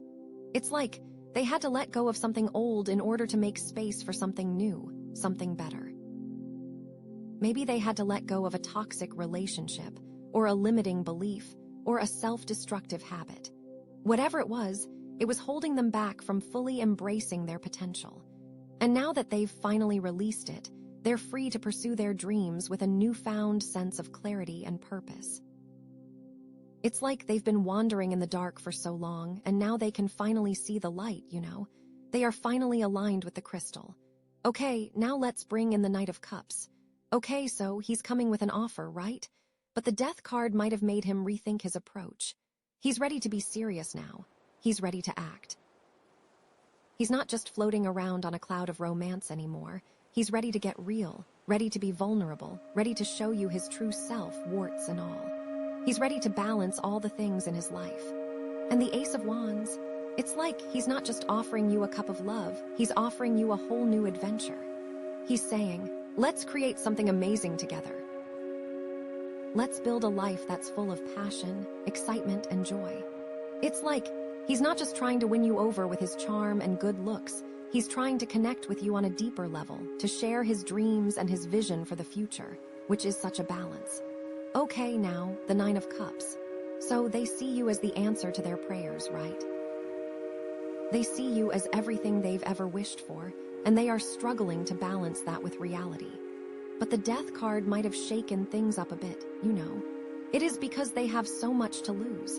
All of this emotion is something they have to balance.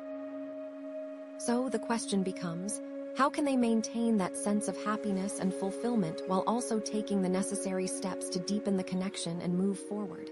It's about finding that balance between contentment and growth, between security and vulnerability. They want to maintain equilibrium. That's the challenge this card presents in this reading. Can they risk it all? Or will they remain happy where they are? You know, and the Ace of Wands. It's like they realize that you're not just a wish, you're a catalyst for their growth. You're someone who inspires them to be a better person, to pursue their passions, to live life to the fullest, which is where that balance is restored. You challenge them, you push them, you make them think, and that's exactly what they need right now. It's like they've been coasting along for so long, just content to have their needs met, but you're waking them up. You're making them realize that there's so much more to life than just comfort and security, so they need to balance these emotions. Okay, and finally, the Wheel of Fortune. So fate is playing a role in bringing you two together, right? But the death card might have made them question everything, you know? It is an equilibrium that is about to be disrupted, whether they like it or not. However, the balance of the crystal ensures them that it will be for the best. It will ensure they reach equilibrium eventually. The Ace of Wands. It's like they realize that fate isn't just something that happens to them. It's something that they create. They have the power to shape their own destiny, to choose their own path, to manifest their own dreams. The universe has been conspiring to bring you two together for a reason, and now it's up to them to figure out what that reason is. It's like they've been given all the tools they need to succeed, but they have to be willing to use them, you know? They are on their way to finding balance. They have to act on this inspiration and ground it. So, what are their deepest feelings for you right now? I would say they're a mix of excitement, hope, and a newfound sense of purpose, but they're struggling to keep it balanced. It's like they've been given a second chance, a fresh start, and they're determined to make the most of it. They see you as an integral part of their journey, as someone who inspires them, supports them, and challenges them to be their best self. They feel like they can create something truly amazing with you, something that's bigger and better than anything they could have ever imagined on their own. So, this person needs to find a way to balance all of these emotions, to embrace the change that is happening, and to trust that everything will work out for the best. They need to remember that love is a risk, but it is also the greatest reward. They also need to communicate with you. Maybe they are scared, and maybe they are unsure, but they need to tell you. That is how true balance is achieved. That is how you find equilibrium in a relationship. They are so close, and it seems like all the cards are aligned for it, you know. This means that to find that balance, they also need to be grounded and act. The Ace of Wands is telling them that they have the power to create their own reality, to manifest their own dreams, to build a life that's full of passion, purpose, and joy. And you are a huge part of that, you know? It is time to go for it. But here's the thing, we still have one more card to pull, and that card could totally change the game again. Will they embrace this new beginning? Will they find the courage to pursue their dreams with you by their side? Or will they let fear and doubt hold them back? I have no idea, but I'm dying to find out. Let's see what the next card has in store for us, you know. Okay, Page of Swords. Oh my gosh, seriously. After all that like, bam, new beginning, let's do this, Ace of Wands energy. Now we get the Page of Swords. Okay, this is interesting to say the least. Like, it's almost like the universe is saying, hold on, slow down, not so fast. You know, so this is the final piece, right? The very last card in this whole reading. So what does it all mean? Okay, so the Page of Swords in general is all about new ideas, curiosity, communication, but also like a little bit of anxiety and overthinking, you know? It's that feeling of like, okay, I have this new idea, but what if it doesn't work? What if I mess it up? What if people judge me? It's that youthful energy of wanting to explore and learn, but also being a little bit afraid of putting yourself out there. They are gathering information. The swords are all about the mind, right? The intellect. They are thinking. Pages are messengers, so this is all about how they communicate and how they receive information. And the Page of Swords. They're often like super curious. They want to know everything. They're constantly asking questions, trying to figure things out. But they can also be a little bit scattered, a little bit unfocused, jumping from one idea to the next without really committing to anything. So this card is about balancing that thirst for knowledge with a clear head. It's all a part of finding the equilibrium that this reading is trying to get at. Now, let's connect this to the Knight of Cups, because, remember, he was coming in all romantic, ready to sweep you off your feet. But now we have the Page of Swords. So maybe, just maybe, all that Knight of Cups energy is making them a little nervous. Maybe they're starting to overthink things, to question whether they're good enough for you, whether you feel the same way about them, whether this whole thing is just too good to be true. Or maybe they're just trying to figure out the best way to approach you, the right words to say, the perfect moment to express their feelings, you know? They don't want to mess things up. The Page of Swords can be a bit of a worrier, always anticipating the worst-case scenario. So, maybe they're imagining all the things that could go wrong, all the ways that you could reject them, and that's making them hesitant to fully commit to the Knight of Cups' romantic advances. But it is also them being smart. It is them balancing those wild, romantic feelings with reality. They are thinking about how they feel and how they should act on those feelings. It's like the Knight is saying, let's go, let's fall in love, let's live happily ever after. And the Page is saying, whoa, hold on a second. Let's just make sure we're on the same page first. Let's communicate, gather information, and make sure this is the right thing for both of us. They want to find that radiant alignment. So it's about finding that balance between the heart and the mind, between romance and reason. Okay, now let's bring in the Nine of Cups, the wish card. Remember, they see you as the answer to their prayers, everything they've ever wanted. Well, the Page of Swords might be making them question whether that's actually true, you know. Are you really as perfect as they think you are? Are they idealizing you too much? Are they setting themselves up for disappointment? Maybe they're starting to see some of your flaws, some of your imperfections, and they're not sure how to handle it. Or maybe they're just afraid that they're not good enough for you, that they can't live up to your expectations, that they'll never be able to make you truly happy. I mean, the Nine of Cups is all about feeling satisfied and content, but the Page of Swords is always looking for something more, something better. So maybe they're afraid that if they settle down with you, they'll miss out on other opportunities, other experiences, other potential sources of happiness. It's like the Nine of Cups is saying, I have everything I could ever want. And the Page is saying, but what else is out there? What am I missing? You know, they are trying to balance what they want with what is real. This is all a part of them finding that equilibrium. And what about the Wheel of Fortune?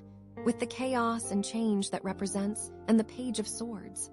Well, the Page is definitely feeling that anxiety about the unknown, right? They're wondering what's going to happen next, how this relationship is going to evolve, whether they're ready for all the changes that are coming their way. They might be trying to analyze the situation, to predict the future, to figure out how to control the outcome.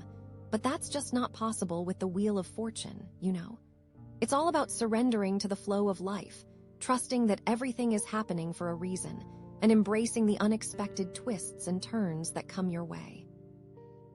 The Page of Swords is like, okay, the wheel is turning, things are changing, but what if it all goes wrong? What if we end up breaking up?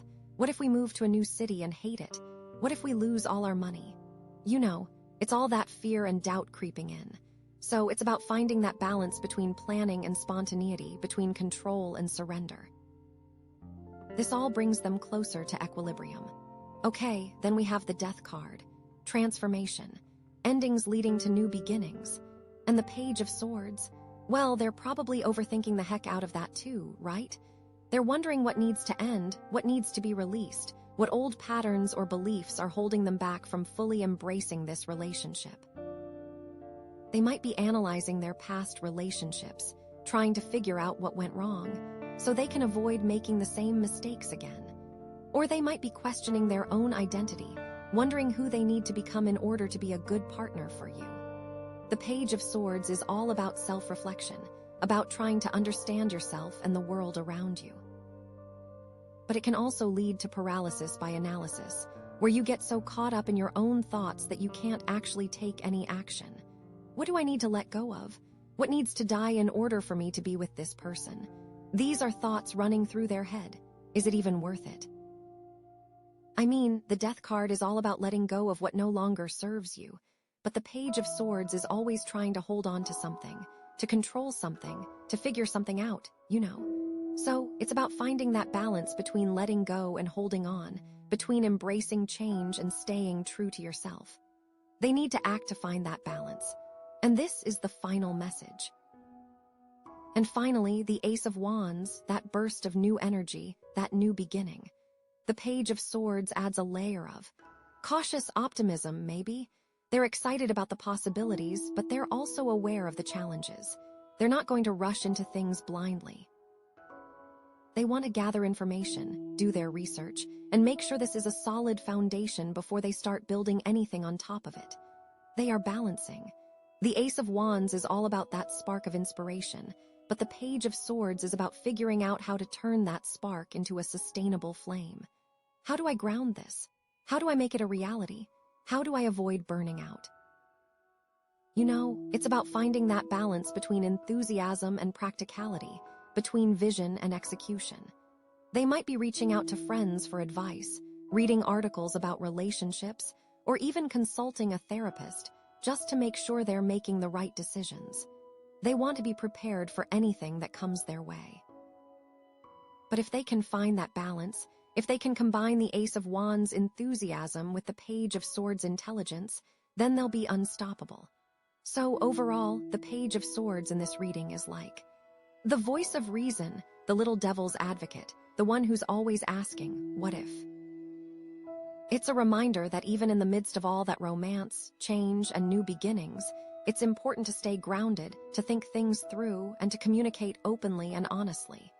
They need to maintain equilibrium. They need to see you as the real person you are. But this is the last card, right? What does it all mean for their deepest feelings for you right now? This is it. Is it good? Is it bad? I don't know, but it's definitely complex. The journey is still happening. Okay, so the Page of Swords is like, it's the reality check, right? It is like, after all the grand gestures and the big emotions, this person is finally taking a step back and saying, okay, wait a minute. What am I actually doing here? You know. It's like they're realizing that love isn't just about romance and wish fulfillment and fate. It's also about communication, understanding, and a healthy dose of skepticism. It is so important to balance those emotions. So, what does this mean for their deepest feelings for you right now?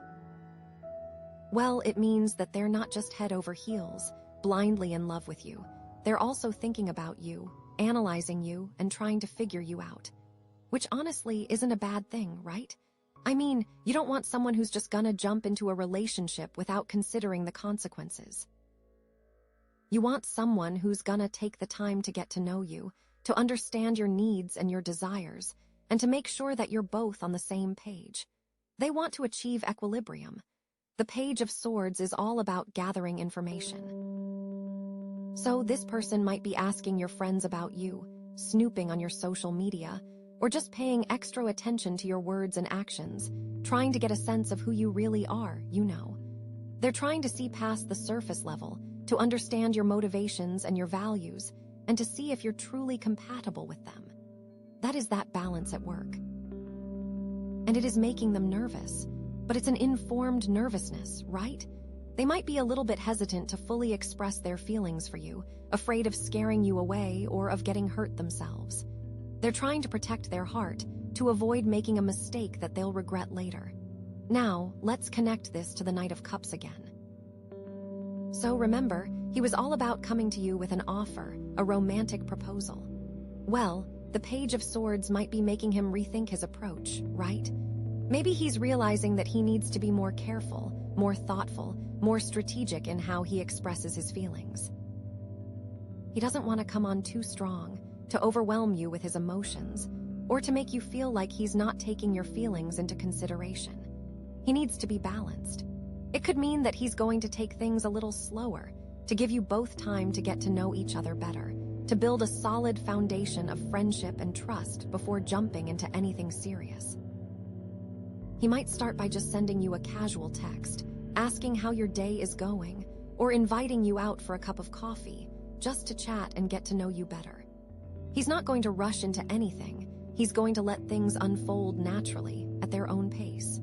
Or it could mean that he's going to be more direct and honest about his feelings, but in a more measured and thoughtful way.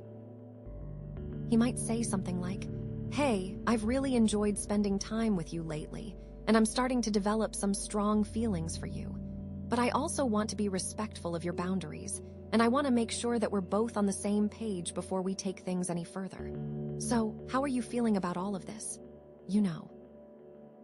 It's a vulnerable approach, but it's also a very mature and respectful one.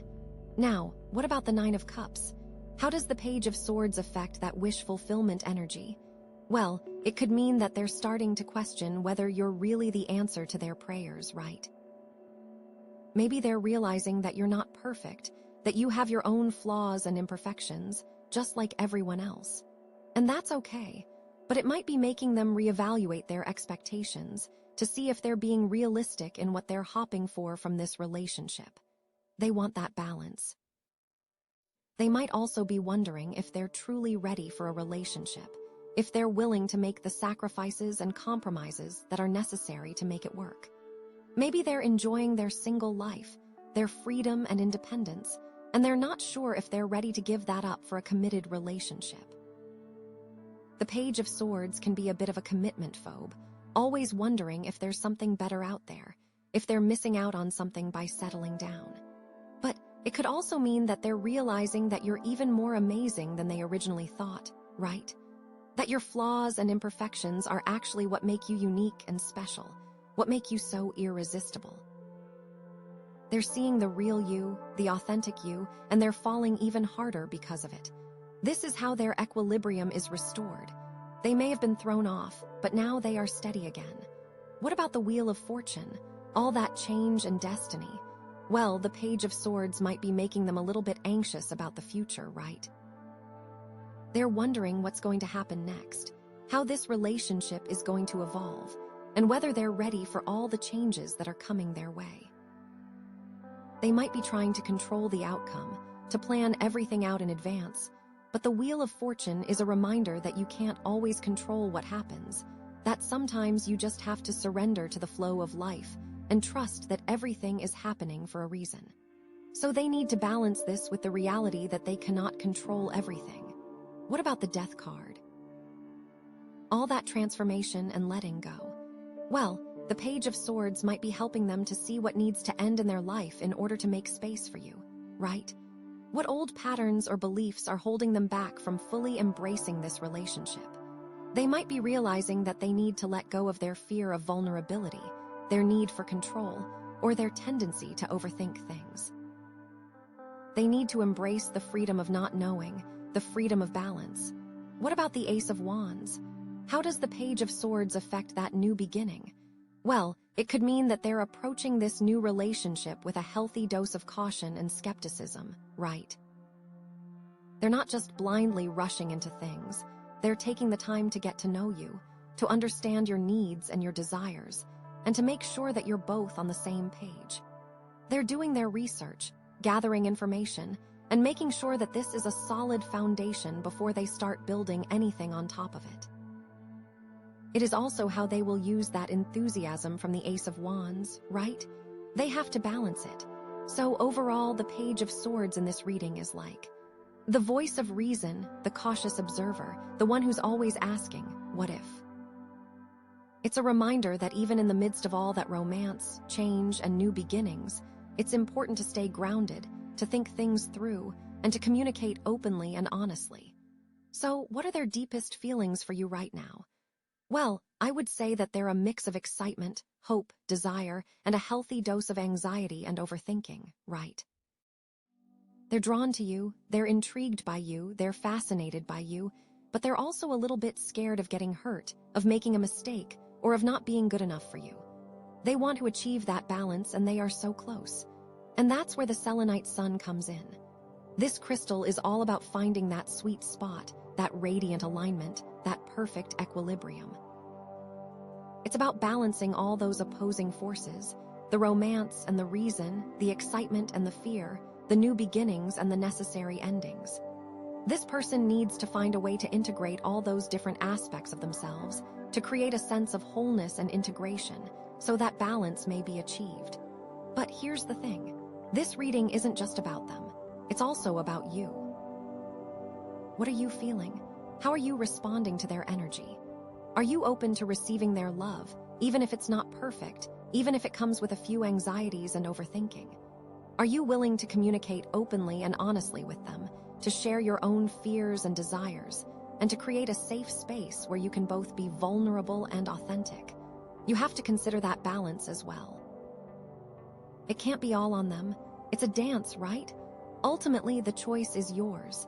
You can choose to embrace this connection, to dive in head first and see where it takes you. Or you can choose to protect your heart, to hold back and wait and see what happens. There is no wrong answer. The most important thing is to listen to your own intuition, to trust your own inner guidance, and to make the decision that feels right for you. You need to do what brings you equilibrium. But I will say this. Don't let fear hold you back from experiencing something truly amazing. Don't let your own anxieties and overthinking prevent you from opening your heart to love.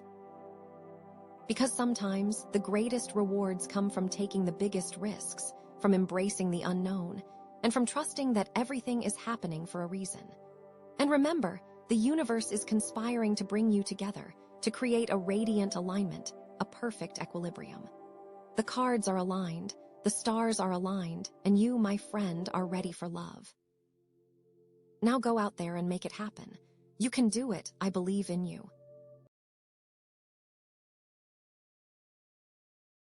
Hey there, my friend. So glad you chose this pile, the clear quartz moon. It's all about bringing clarity, right? And that's perfect because our theme is lunar reflections, like getting to the bottom of some hidden emotions. I'm already excited. Let's see what's going on with them. Okay, so we've got the Three of Cups, the Page of Swords, and the Eight of Wands. Phew, that's a lot. My initial thought is like, there's some celebration or a feeling of wanting to connect, combined with a sudden urge to communicate something. And the Page of Swords. That adds this element of curiosity, like someone's eager to express their thoughts, but maybe they haven't fully formed them yet, you know. It feels like a whirlwind of emotions and ideas rushing to the surface. The Three of Cups is all about connection, celebrations, friendships, joy, all that good stuff. And then you throw in the Page of Swords, which is like new ideas, new perspectives wanting to speak your mind. But it can also be a little bit scattered, like the thoughts aren't fully formed. And then bam, the Eight of Wands. That's like things are moving fast, messages are flying, action is happening. So putting it all together, I'm thinking someone has been feeling this desire to connect, to celebrate something with you, and suddenly they're hit with this wave of inspiration, this urge to communicate something. And the Eight of Wands is like, they're not holding back, they're just going for it. This all happening under the light of the moon, it makes me think that these feelings, or this situation, has been brewing beneath the surface for a while now. The lunar reflection is highlighting something that was already there, maybe hidden even from themselves. The clear quartz is going to help us clear away the fog. Let's start with the Three of Cups. This card is so joyful. It's like pure happiness and connection. Think about it. When you see this card, what's the first thing that comes to mind? For me, it's friends laughing together, celebrating a success, sharing good news. So this person, they associate you with that feeling. You bring that sense of joy and camaraderie into their life. You're someone they want to share good times with, someone they feel comfortable celebrating with. They see you as part of their inner circle, their support system. It feels so warm and lovely, doesn't it? Maybe there's a shared accomplishment or something you've both been working towards that's finally coming to fruition, and they really want to acknowledge that with you. Or maybe it's simply that your presence in their life is something they deeply appreciate, and they want to express that gratitude. Don't you just love that feeling? But remember our theme, lunar reflections. It's not just about the surface level joy, but the deeper emotional reasons why they feel this way. Maybe you help them through a tough time, or maybe you inspire them to be a better person. It is like your connection goes beyond just having fun together. There's a deeper bond there, a sense of mutual respect and understanding. And that's what makes this Three of Cups energy so significant. It's not just a fleeting moment of happiness, it's a lasting connection built on something real. Okay, shifting gears a little, let's bring in the Page of Swords. Oh, this card is so full of energy and ideas. The Page of Swords is like someone who's just bursting with thoughts, wanting to express themselves, but maybe not quite knowing how. They are so full of possibilities, maybe even a little scattered. They're curious, inquisitive, and eager to learn more. So, how does this relate to their feelings for you? Well, it could mean that they have a lot of thoughts and ideas about you, about your connection, about the potential for something more. They're analyzing things, trying to figure things out. Maybe they're even a little bit nervous about expressing themselves because they're still processing their own feelings. This card has an air of being unsure. The Page of Swords can also represent a new perspective. Maybe they're seeing you in a new light, or maybe they're realizing something about their feelings for you that they hadn't recognized before. This could be a recent realization, something that's just starting to dawn on them. They're like, whoa, I think I might actually have feelings for this person. And now they're trying to make sense of it all. It's also possible that they're feeling inspired by you. Your intelligence, your wit, your way of thinking. It's all captivating to them. They admire your mind, and they want to engage with you on an intellectual level. I see it all coming together. But again, Let's bring in the lunar reflections theme. What's hidden beneath the surface here? Maybe this person has been suppressing their feelings for a while, and the Page of Swords is the first sign that those feelings are starting to bubble up. Maybe they're afraid of rejection, or maybe they're not sure if they're ready for a relationship. There's this air of vulnerability and uncertainty about this card, like they're testing the waters, trying to gauge your reaction before fully committing to expressing themselves. Maybe the clear quartz will help them see clearly and speak their truth, who knows? And finally, the Eight of Wands. Boom! This card is all about speed, action, and communication. Things are moving quickly.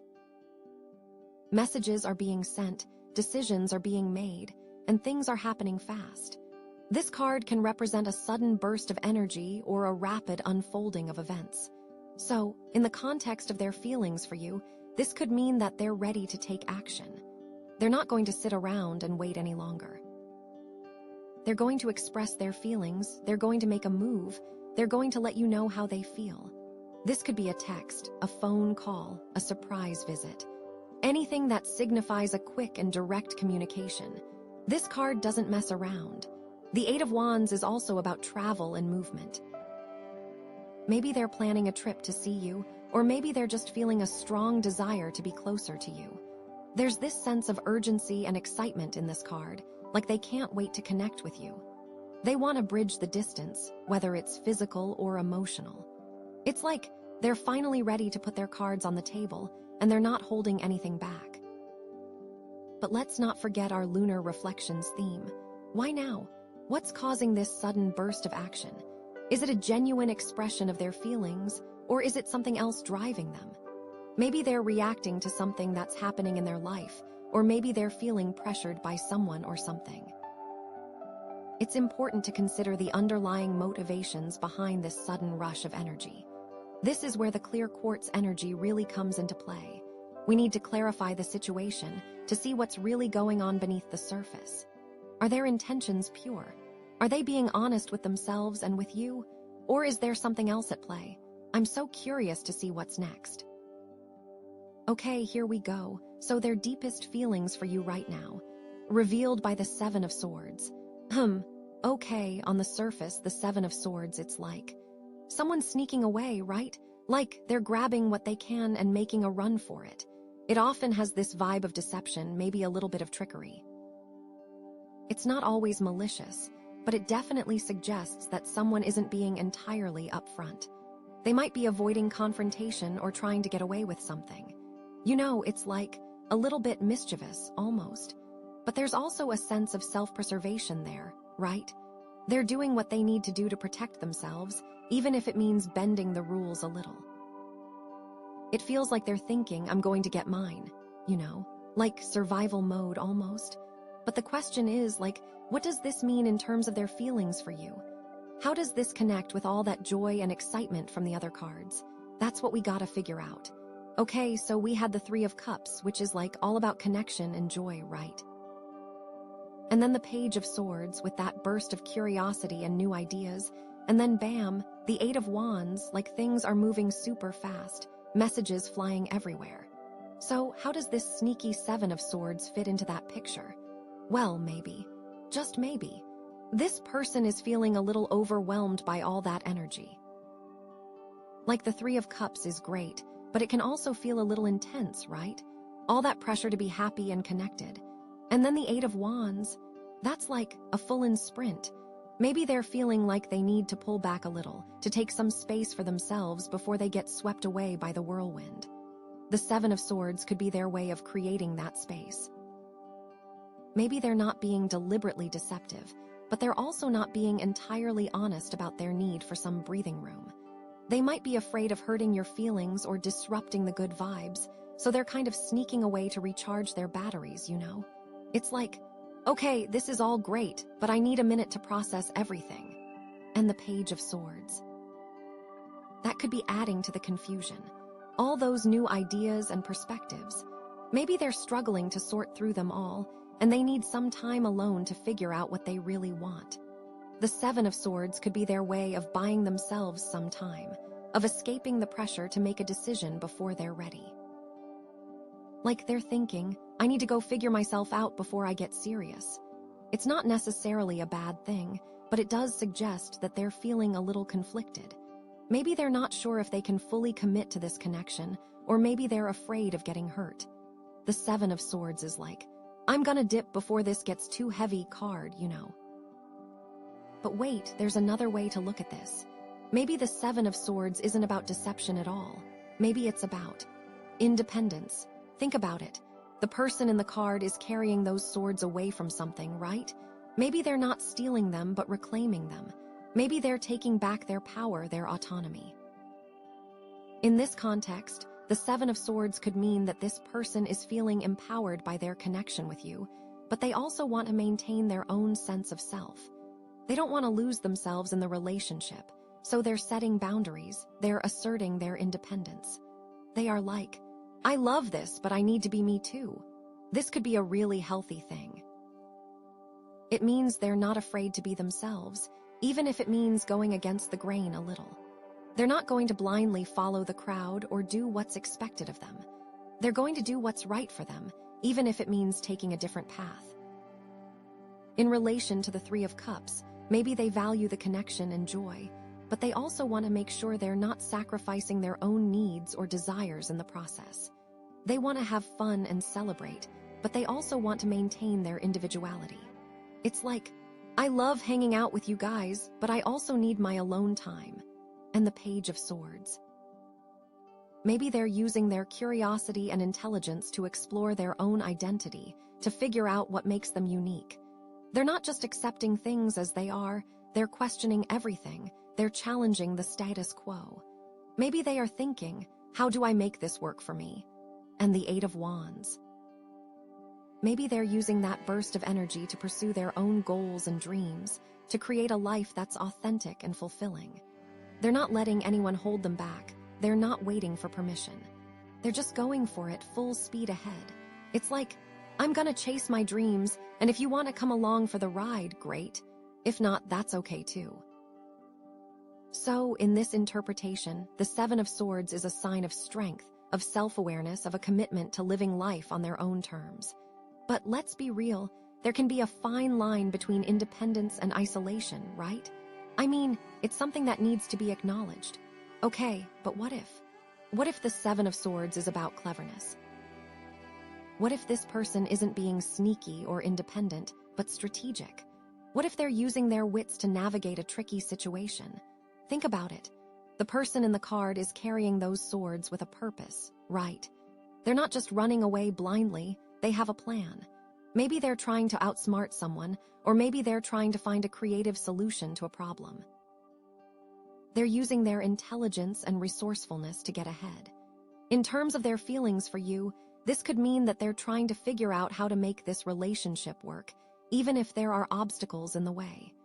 Maybe there are external factors that are making things difficult, like distance, family pressure, or other commitments. The Seven of Swords could be their way of finding a workaround, of finding a way to be with you despite the challenges. It is like they're trying to think, how can I make this work and still keep everyone happy? Maybe with the Three of Cups, they know you bring joy, but they also know that there is some outside drama with the connection. Maybe some friends aren't happy. Maybe they are trying to find a way to make their friends happy and be with you. With the Page of Swords, they're carefully analyzing the situation, weighing the pros and cons, and trying to come up with a strategy that will benefit everyone involved. They're not just acting impulsively, they're thinking things through. With the Eight of Wands, they're ready to take action, but they're doing it in a calculated way. They're not rushing into things blindly. They're making sure they have a solid plan in place before they make a move. So, in this interpretation, the Seven of Swords is a sign of intelligence, of resourcefulness, of a willingness to overcome obstacles. But of course, there's always the risk that their cleverness could backfire, right? Like, what if their plans are too complicated, or what if they underestimate the challenges? Okay, one more possibility. Maybe the Seven of Swords is about avoiding conflict. Maybe this person is so conflict avoidant that they will do almost anything to keep the peace, even if it means being a little dishonest. Think about it. The person in the card is sneaking away, right? Maybe they're not stealing anything, but they're definitely avoiding a confrontation. Maybe they're afraid of hurting someone's feelings, or maybe they're just tired of arguing. So, they're taking the easy way out, even if it's not the most honest way. In terms of their feelings for you, this could mean that they're afraid of expressing their true feelings, especially if they think those feelings might be controversial or unpopular. Maybe they're afraid of rejection, or maybe they're afraid of disrupting the harmony of the group. So they're keeping their true feelings hidden, even if it means being a little inauthentic. You can see that coming from the Three of Cups maybe, where they love the happiness and don't want to hurt anyone. And the Page of Swords, maybe they're analyzing the situation, trying to figure out what the best course of action is, but they're so afraid of conflict that they can't bring themselves to be honest. And the Eight of Wands. Maybe they're sending mixed signals because they're afraid of committing to one thing or another. They're trying to keep everyone happy, even if it means sacrificing their own needs and desires. This is like people-pleasing to the extreme. So, in this interpretation, the Seven of Swords is a sign of fear, of insecurity, of a reluctance to be honest. But of course, avoiding conflict can only work for so long, right? Eventually, the truth will come out, and when it does, it could be even more painful than if they had just been honest from the beginning. Now, let's bring in our theme, lunar reflections. What's hidden beneath the surface here? What are the unspoken feelings, the secret motivations, the hidden fears that are driving this person's behavior? Is there something they're not telling you? Is there something they're not even telling themselves? This is where the clear quartz moon comes in. We need to cut through the illusions to see things as they really are. We need to bring clarity and honesty to this situation. The clear quartz can help this person connect with their true feelings, to understand their motivations, to find the courage to be honest with themselves and with you. Because, ultimately, that's the only way to build a truly authentic and lasting connection, right? So let's see what the next cards reveal. Okay, so Five of Wands. Okay, so after all of that, we get the Five of Wands. If the Seven of Swords is that card of being a little bit sneaky, a little bit, solo, the Five of Wands is like a total contrast. Like everyone's in the mix, right? It's chaotic, there's competition, there's friction, but there's also this sense of energy and excitement. It's like everyone's fighting for their own voice to be heard, but nobody's really listening. I mean, does that make sense? But yeah, there is almost always some kind of conflict involved, It is like, who is going to be on top? It's not necessarily malicious, but there's definitely a sense of struggle. Think of it like a group of people trying to build something together, but they all have different ideas about how it should be done. Or a bunch of kids playing a game, and nobody wants to follow the rules. It is just everyone yelling and nobody listening. So, how does this connect to the other cards, especially that Seven of Swords? That's what we gotta unpack. Okay, so we had the Three of Cups, which is all about joy and connection, but it's very external, right? Very group-focused. Then the Page of Swords with all that curiosity and new ideas, but maybe a little bit scattered. And the Eight of Wands, super fast communication, action, things happening quickly. And then the Seven of Swords, with that potential for sneakiness or independence or strategy or conflict avoidance. And now, the Five of Wands. It's like, things are getting even more complicated. Well, maybe, just maybe. All that joy and excitement from the Three of Cups has created this expectation for everyone to be happy and connected, right? And when that expectation isn't met, when there's disagreement or conflict, it creates friction. The Five of Wands could be the result of everyone trying to force that Three of Cups energy, even when it's not genuine. It is like they are thinking, we have to be happy. The Page of Swords adds to the chaos, because everyone has their own ideas about how to achieve that happiness. They're all trying to express their thoughts and opinions, but nobody's really listening to each other. Like, the Page is, I have an idea. And the Eight of Wands is like, okay, everyone talk at once. All that rapid communication without any real understanding just creates more confusion and conflict. It's like a bunch of people shouting over each other, trying to get their point across, but nobody's actually hearing what anyone else is saying. But then we have that Seven of Swords, right? So what is going on with that card in combination with the Five of Wands? Well, maybe the Seven of Swords represents someone trying to avoid all this chaos, right? They're sneaking away to escape the conflict, but their actions are actually contributing to the problem. Maybe they're not being honest about their feelings, or maybe they're not pulling their weight. Either way, their behavior is creating more friction and resentment within the group. It's like they're thinking, I'm just gonna do my own thing and hope it all works out. But their lack of communication is actually making things worse. They think they are doing right, but it isn't working. Or maybe the Seven of Swords is someone who's trying to be strategic, right? They're using their wits to navigate the conflict, but their tactics are actually creating more division and distrust. Maybe they're playing people against each other, or maybe they're spreading rumors. Either way, their behavior is fueling the fire and making it even harder to find a resolution. They are being sneaky instead of being honest. It's like they're thinking, I'm gonna outsmart everyone, but their manipulation is actually backfiring. But wait, there's another way to look at this. Maybe the Five of Wands isn't about external conflict at all. Maybe it's about internal conflict. Think about it, all those different wands, all those different directions. Maybe they represent different aspects of this person's personality, all fighting for dominance. The Five of Wands could be a sign that this person is struggling to reconcile these conflicting desires and beliefs. They're torn between wanting to be happy and connected with others, and wanting to be independent and authentic. They're pulled in different directions, and they don't know which way to go.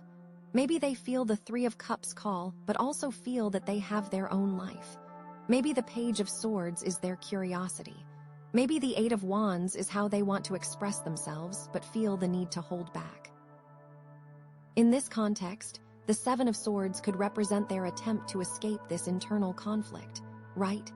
They're trying to suppress certain aspects of their personality, or they're trying to ignore their true feelings. But the more they try to suppress these things, the stronger they become. The internal conflict just keeps building and building until it finally erupts in a chaotic mess. It's like they're thinking, I just want to be normal, but their true self keeps fighting to break free. This creates even more stress. It's like that saying that if you have nothing to hide, you have nothing to fear. This can tie back to the clear quartz as well. They need to learn to be honest with themselves. Okay, so we have to bring in the lunar reflections theme. We have to dive deep. What's hidden beneath the surface of all this conflict and chaos? What are the unspoken emotions, the secret fears, the hidden desires that are driving this person's behavior? Is there something they're not telling you? Is there something they're not even telling themselves? Maybe this person is afraid of vulnerability, right? Maybe they're afraid of letting their guard down and showing their true feelings. So they create all this conflict and chaos to keep people at a distance. It's like a defense mechanism, a way to protect themselves from getting hurt. Maybe they feel safer when they're fighting because it distracts them from their own insecurities. The clear quartz could really help here. Or maybe this person is addicted to drama, right? Maybe they thrive on the energy of conflict, even if it's negative energy. Maybe they feel bored or empty when things are peaceful, so they create drama to spice things up. It's like they're thinking, life is too boring without a little conflict. This is not healthy at all, and they should evaluate this. Maybe there's a deep-seated need for attention, right? Maybe they feel like they're not worthy of love and attention unless they're causing a scene.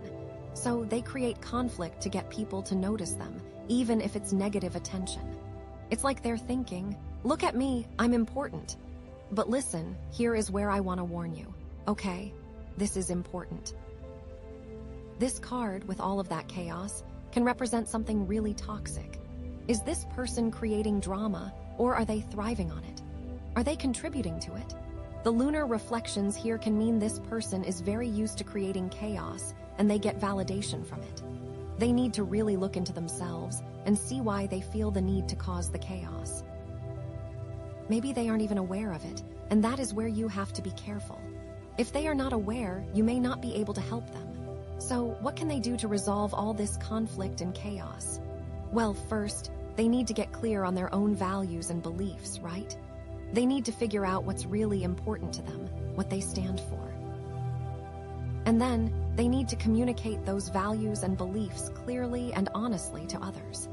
They need to be willing to stand up for what they believe in, even if it means facing conflict. But they also need to be willing to listen to other people's perspectives, to understand where they're coming from. They need to find common ground and work together to find solutions that benefit everyone involved. That's so important, right? But it is not just about finding solutions, it is about being honest. The clear quartz and the lunar reflections theme, it all points to the need for clarity, honesty, and authenticity. This person needs to be willing to be vulnerable, to let their guard down, to show their true feelings. They need to be willing to take risks, to step outside their comfort zone, to be themselves, even if it means being different. It's like, as RuPaul says, if you can't love yourself, how in the hell you gonna love somebody else? The point is that inner conflict is what is making everything so chaotic, especially with the Five of Wands. It's like, if they are able to embrace their authentic self, they will be able to bring so much into their life, so much peace. So, yeah, the Five of Wands adds a lot of complexity to this reading, right? Is it about external conflict, internal conflict, a need for attention, a fear of vulnerability? It could be any of those things, or it could be a combination of all of them. The key is to look beneath the surface, to understand the underlying motivations and emotions that are driving this person's behavior. The clear quartz is going to be a big help here, right? And let's see what the next cards have to say. Okay, so Judgment. Oh my gosh, this is huge. Like seriously huge. Okay, so Judgment. I mean, what's the first thing that comes to mind? Like for me, it's always been like a wake-up call, Like an epiphany, a moment of truth. It's like you've been sleepwalking through life and then suddenly bam. The trumpet sounds and you're like, whoa, what's going on? It's like a spiritual awakening, a realization that you need to make a change, that you need to step into your true purpose. Does that resonate? It's not always easy though, right? I mean, judgment can also bring up a lot of old baggage, a lot of regrets, a lot of things you've been trying to avoid. It's like all that stuff comes bubbling to the surface and you're forced to confront it. But that's the point, right? It's about releasing the past, forgiving yourself and others, and moving forward with a clean slate. But how does this connect to everything else we've seen so far? Like with the Three of Cups, the Page of Swords, the Eight of Wands, the Seven of Swords, and the Five of Wands. It's like a roller coaster of emotions and experiences. Well, maybe. Just maybe. All that joy and connection from the Three of Cups was just a prelude to this moment of reckoning, right? Like, you can't truly celebrate life until you've faced your demons, until you've healed your wounds. The Three of Cups is awesome, but it is very surface level, and maybe the universe is saying you can't party till you atone, The Page of Swords, with all that curiosity and those new ideas, that was just preparing you for this transformation, right? Like, you needed to explore different perspectives, to question everything you thought you knew, so that you could be ready for this moment of truth. And the Eight of Wands, that was just speeding things up, right? It's like the universe was saying, okay, time's running out, you need to get your act together. And then the Seven of Swords and the Five of Wands, right? All that sneakiness and conflict. Maybe that was just the universe testing you, seeing if you were ready to face your shadow side. The Seven of Swords is all the things you think you can get away with. And the Five of Wands is all of that inner turmoil, all of the bad things that can happen. It's like, okay, can you handle this? Can you rise above it? So, in this context, judgment is like the ultimate test, right? It's about seeing if you've learned your lessons, if you're ready to step into your power. It's like the universe is saying, okay, you've been through a lot. Now it's time to decide who you want to be. Does that make sense? Now let's dig a little deeper, okay? Let's bring in our theme, lunar reflections. What's hidden beneath the surface here? What are the unspoken emotions, the secret motivations, the hidden fears that are driving this person's behavior? Is there something they're not telling you? Is there something they're not even telling themselves? Maybe this person has been living a lie, right? Maybe they've been pretending to be someone they're not, to please others or to fit in. Judgment could be the moment when they finally realize that they can't keep living that way, that they need to be true to themselves, even if it means disappointing others. It's like they're thinking, I can't keep wearing this mask. I need to show the world who I really am. Or maybe this person has been holding onto a lot of guilt and shame, right? Maybe they've made mistakes in the past that they can't forgive themselves for. Judgment could be the moment when they finally realize that they deserve forgiveness, that they're worthy of love and acceptance, even with all their flaws. This could be that whole Seven of Swords thing, right? All of that running away from their actions. Maybe this is the card that forces them to atone. It's like they're thinking, I've messed up, but I'm not a bad person. I deserve a second chance. Or maybe this person has been feeling lost and directionless, right? Maybe they've been drifting through life without any real purpose or meaning. Judgment could be the moment when they finally discover their true calling, when they realize what they're meant to do in this world. It's like they're thinking, this is it. This is what I'm supposed to be doing. Okay, so judgment in all of these cases is like a major turning point, a moment of reckoning, a chance to start over. But what does it mean for their feelings for you? How does it affect their connection with you? Well, maybe, just maybe, this person is realizing that you're a catalyst for their transformation, right? Maybe you've inspired them to be a better person, to face their fears, to step into their power. It's like they're thinking, you've shown me what's possible. You've given me the courage to change. Or maybe this person is realizing that you're holding them back, right? Maybe you're enabling their bad behavior, or maybe you're preventing them from growing and evolving. Judgment could be the moment when they realize that they need to distance themselves from you to pursue their own path, even if it means hurting your feelings. It's like they're thinking, I love you, but I need to do what's right for me. Okay, so judgment is about awakening, it is about change, but it is also about action. So what is this person going to do? Well, what if judgment is like a call to action, right? Like, they have to do something. Well, first, they need to forgive themselves and others, right? They need to let go of all the resentment and bitterness that's been holding them back. They need to understand that everyone makes mistakes, and that holding on to anger only hurts them in the long run. It's like they need to say, I forgive you. I forgive myself. Now let's move on. Then, they need to be honest with themselves and with you, right? They need to stop pretending to be someone they're not, and they need to start communicating their true feelings and desires. They need to be willing to be vulnerable, to show their authentic selves, even if it's scary. It's like they need to say, this is who I am, take it or leave it. It all ties back to the clear quartz, right? And then, they need to take responsibility for their actions, right? They need to own up to their mistakes, and they need to make amends for any harm they've caused. They need to understand that their choices have consequences, and that they can't just run away from their problems. It's like they need to say, I messed up, and I'm going to fix it. It is like they need to face the music. They need to not run. Then the Seven of Swords will be useless. Finally, they need to step into their true purpose, right? They need to identify their passions and talents, and they need to start using them to make a positive impact on the world. They need to understand that they have something unique to offer, and that they can make a difference, no matter how small. It's like they need to say, this is what I'm meant to do, and I'm going to do it with all my heart. Okay, so judgment is a huge card, right? It's about awakening, transformation, forgiveness, and action. It's about facing your demons, stepping into your power, and living your truth. It's not always easy, but it's always worth it. And it ties into all the stuff we've seen before, so now it makes sense. But here is the question. With judgment here and that clear quartz moon, are they going to do it? Is this person actually going to see things as they really are and make a change? Or are they going to stay stuck in their old patterns, repeating the same mistakes over and over again? Are they going to become someone who is aware? Or are they going to keep using the Seven of Swords to run? It all depends on them, right? But I think they might.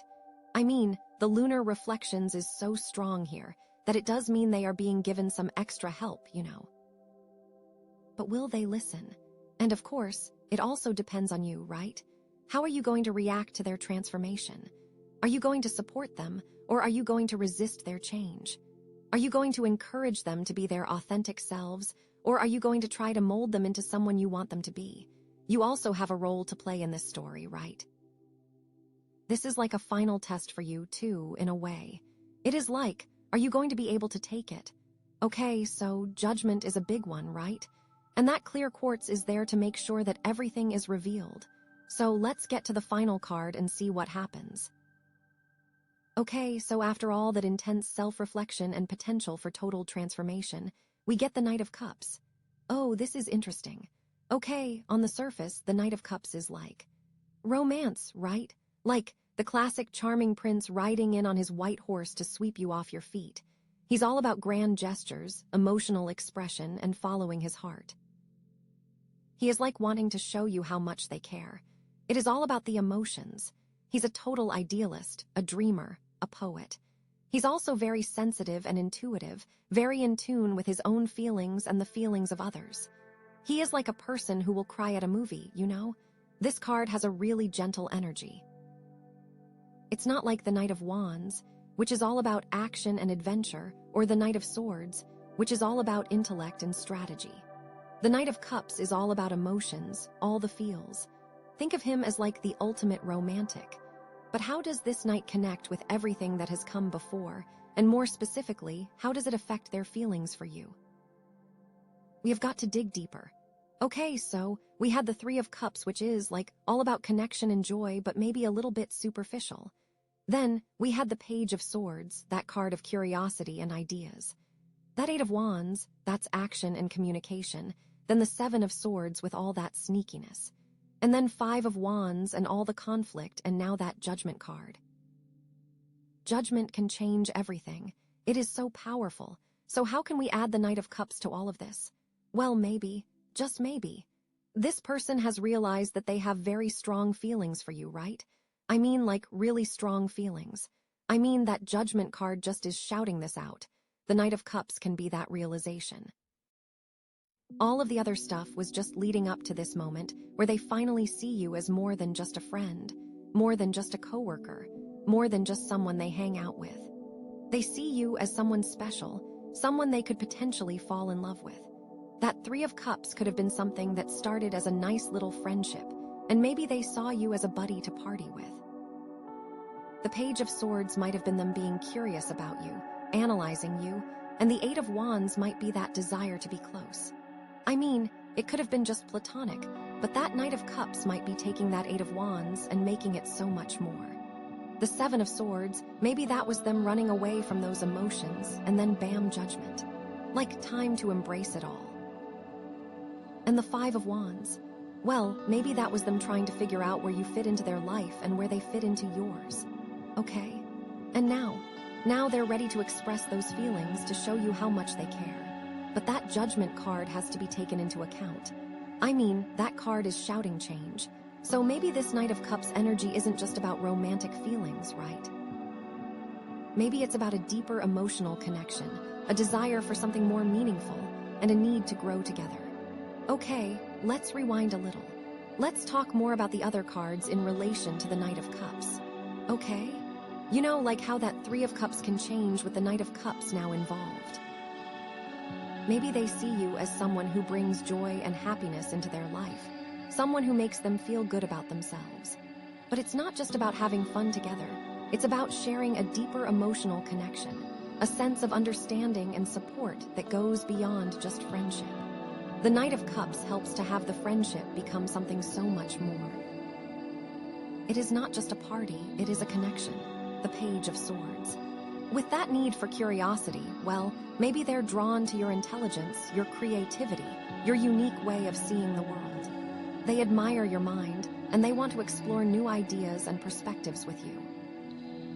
It's not just about intellectual stimulation, it's about sharing a deeper level of understanding, a sense of intellectual intimacy that goes beyond just casual conversation. Maybe they are thinking, I want to share secrets with you. What about that Eight of Wands? I mean, it's fast, rapid communication. Maybe this person is wanting to express their feelings quickly but thoughtfully. Like the Knight of Cups wants to make sure that those Eight of Wands are not just texts but meaningful words. They want to tell you everything they have been thinking, how they feel, and all of that good stuff. How about that Seven of Swords? I mean, that sneaky card. Maybe they know that they have to be clever to get to you. Maybe there are people standing in the way of their love and they have to be careful to make sure that they don't cause trouble. This Knight of Cups is now trying to figure out how to sneakily be with you. It is like a love affair. I mean, it could be. And that Five of Wands, the conflict, the chaos. Maybe this Knight of Cups is willing to fight for you. I mean, if that Seven of Swords is about sneaking around people who are trying to keep you apart, that Five of Wands might be the eventual showdown. This Knight of Cups is willing to battle it out. They are on a mission. They might think, I am going to be with them no matter what.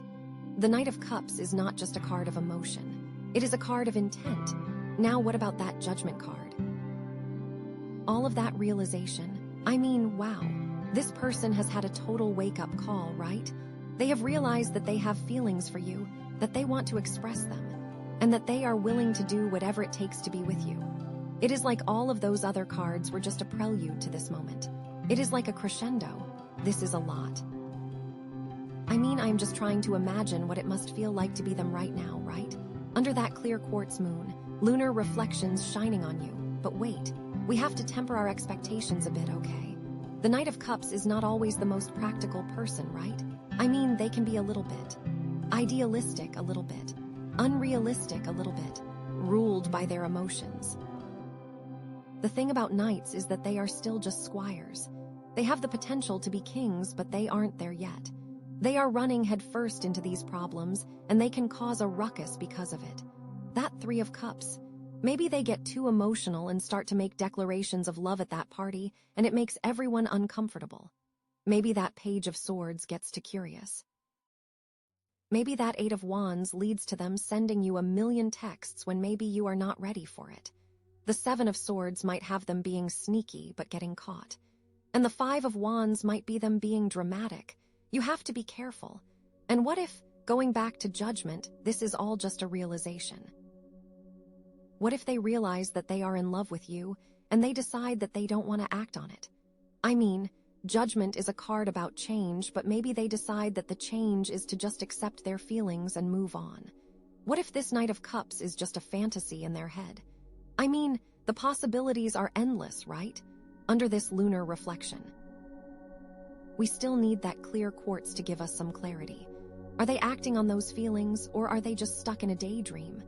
Are they being realistic, or are they letting their emotions get the best of them? Okay, here's another thought. What if that Knight of Cups energy is not about romance at all? What if it's about creativity? Hear me out. The Knight of Cups is also an artist, a musician, a poet, a visionary. Maybe this person is feeling inspired by you, right? I mean, maybe you have sparked their creativity, awakened their inner artist. The Judgment card makes me think that maybe you have helped this person to realize that they are something special. Maybe you have encouraged them to express themselves, to share their gifts with the world. You have been a source of emotional support for them, and it has inspired them to create something beautiful. I mean, that Three of Cups can be a celebration of their art, right? Maybe that Page of Swords is their ideas. The Eight of Wands can be that desire to create art. That Seven of Swords can be them trying to find a way to get their art out there. And that Five of Wands is the struggle to become an artist. I mean, that can totally be something. Okay, so we have talked about romance, we have talked about creativity, but what about that clear quartz moon? What is it reflecting? What is hidden beneath the surface? Is this person being honest with themselves about their feelings for you? Are they letting their emotions cloud their judgment? Or are they using their creativity as a way to express their true feelings, even if they can't say them out loud? Okay, I am so excited to see what the next card is because this is just so up in the air right now. I can't wait. Okay, wow, so here we are at the final card. The Sun. I mean, can it get any better than that? Okay, so the Sun, what's the first thing that comes to mind? It's just pure joy, right? Happiness, warmth, positivity, success, abundance. Like everything good, it is literally the best card in the deck. It's like that feeling of being carefree, of feeling confident and optimistic about the future. You feel the light shining on you, and you know everything's gonna be okay. it's also about clarity and truth. Like the sun reveals everything, right? There's no hiding in the shadows. Everything is out in the open. Everything is clear and bright. You know where you stand, and you know what you need to do. It is like a big green light, you know? But the question is, like, how does this amazing sun card connect to everything we've seen so far? With the Three of Cups, the Page of Swords, the Eight of Wands, the Seven of Swords, the Five of Wands, Judgment, and that Knight of Cups.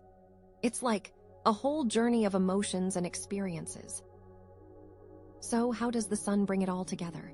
Well, maybe, just maybe, all that joy and connection from the Three of Cups was just a taste of what's to come, right?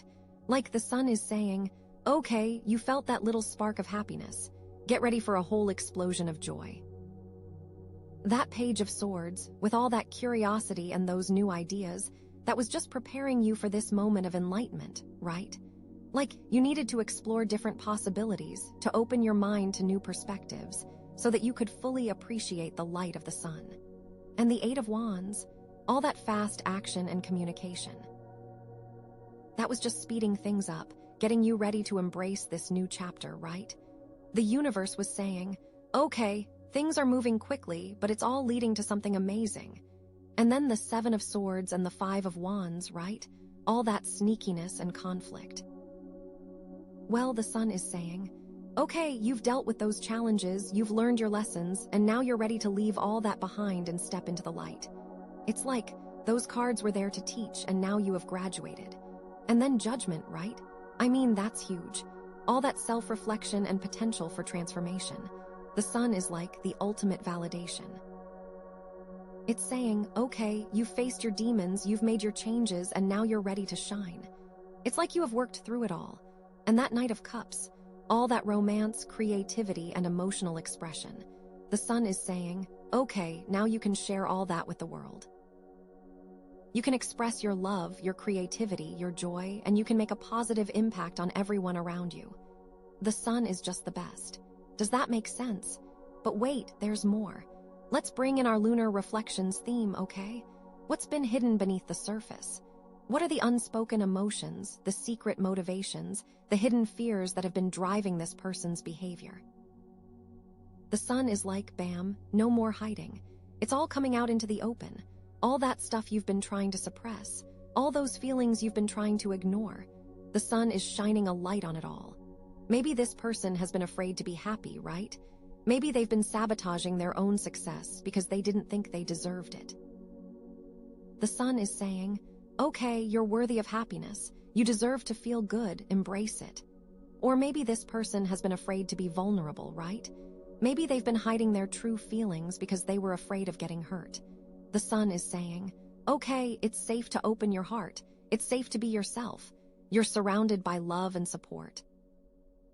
And the sun also just feels so good, right? Like you are going to feel so amazing. Or maybe this person has been afraid to take risks, right? Maybe they've been playing it safe because they were afraid of failing. The sun is saying, okay, now's the time to go for it. Now's the time to chase your dreams. You have everything you need to succeed. With the sun, anything is possible. So with the sun here, what does it mean for their feelings for you? How does it affect their connection with you? I mean, this is what we have been waiting for, right? Well, maybe, just maybe. This person is realizing that you are their sun, right? You are the source of their happiness, their joy, their inspiration. You bring light into their life, and they can't imagine being without you. It's like they are thinking, you make me feel alive. You make me feel like anything is possible. I want to be with you forever. Or maybe this person is realizing that they need to be their own sun, right? Maybe they've been relying on you too much for their happiness, and they need to learn to find that joy within themselves. The sun is saying, okay, you're amazing, but you can't depend on someone else for your happiness. You need to cultivate your own inner light. It's like they are thinking, I love you, but I need to learn to be happy on my own. I mean, either way, it's pretty amazing, right? But what are they going to do with all this sun energy? How are they going to manifest this joy and abundance in their lives? Well, first, they need to express their gratitude, right? They need to appreciate all the good things in their lives, and they need to let the people they love know how much they mean to them. It's like they need to say, thank you. Thank you for being in my life. Thank you for everything. Then they need to embrace their creativity, right? They need to find ways to express their unique talents and gifts, and they need to share that with the world.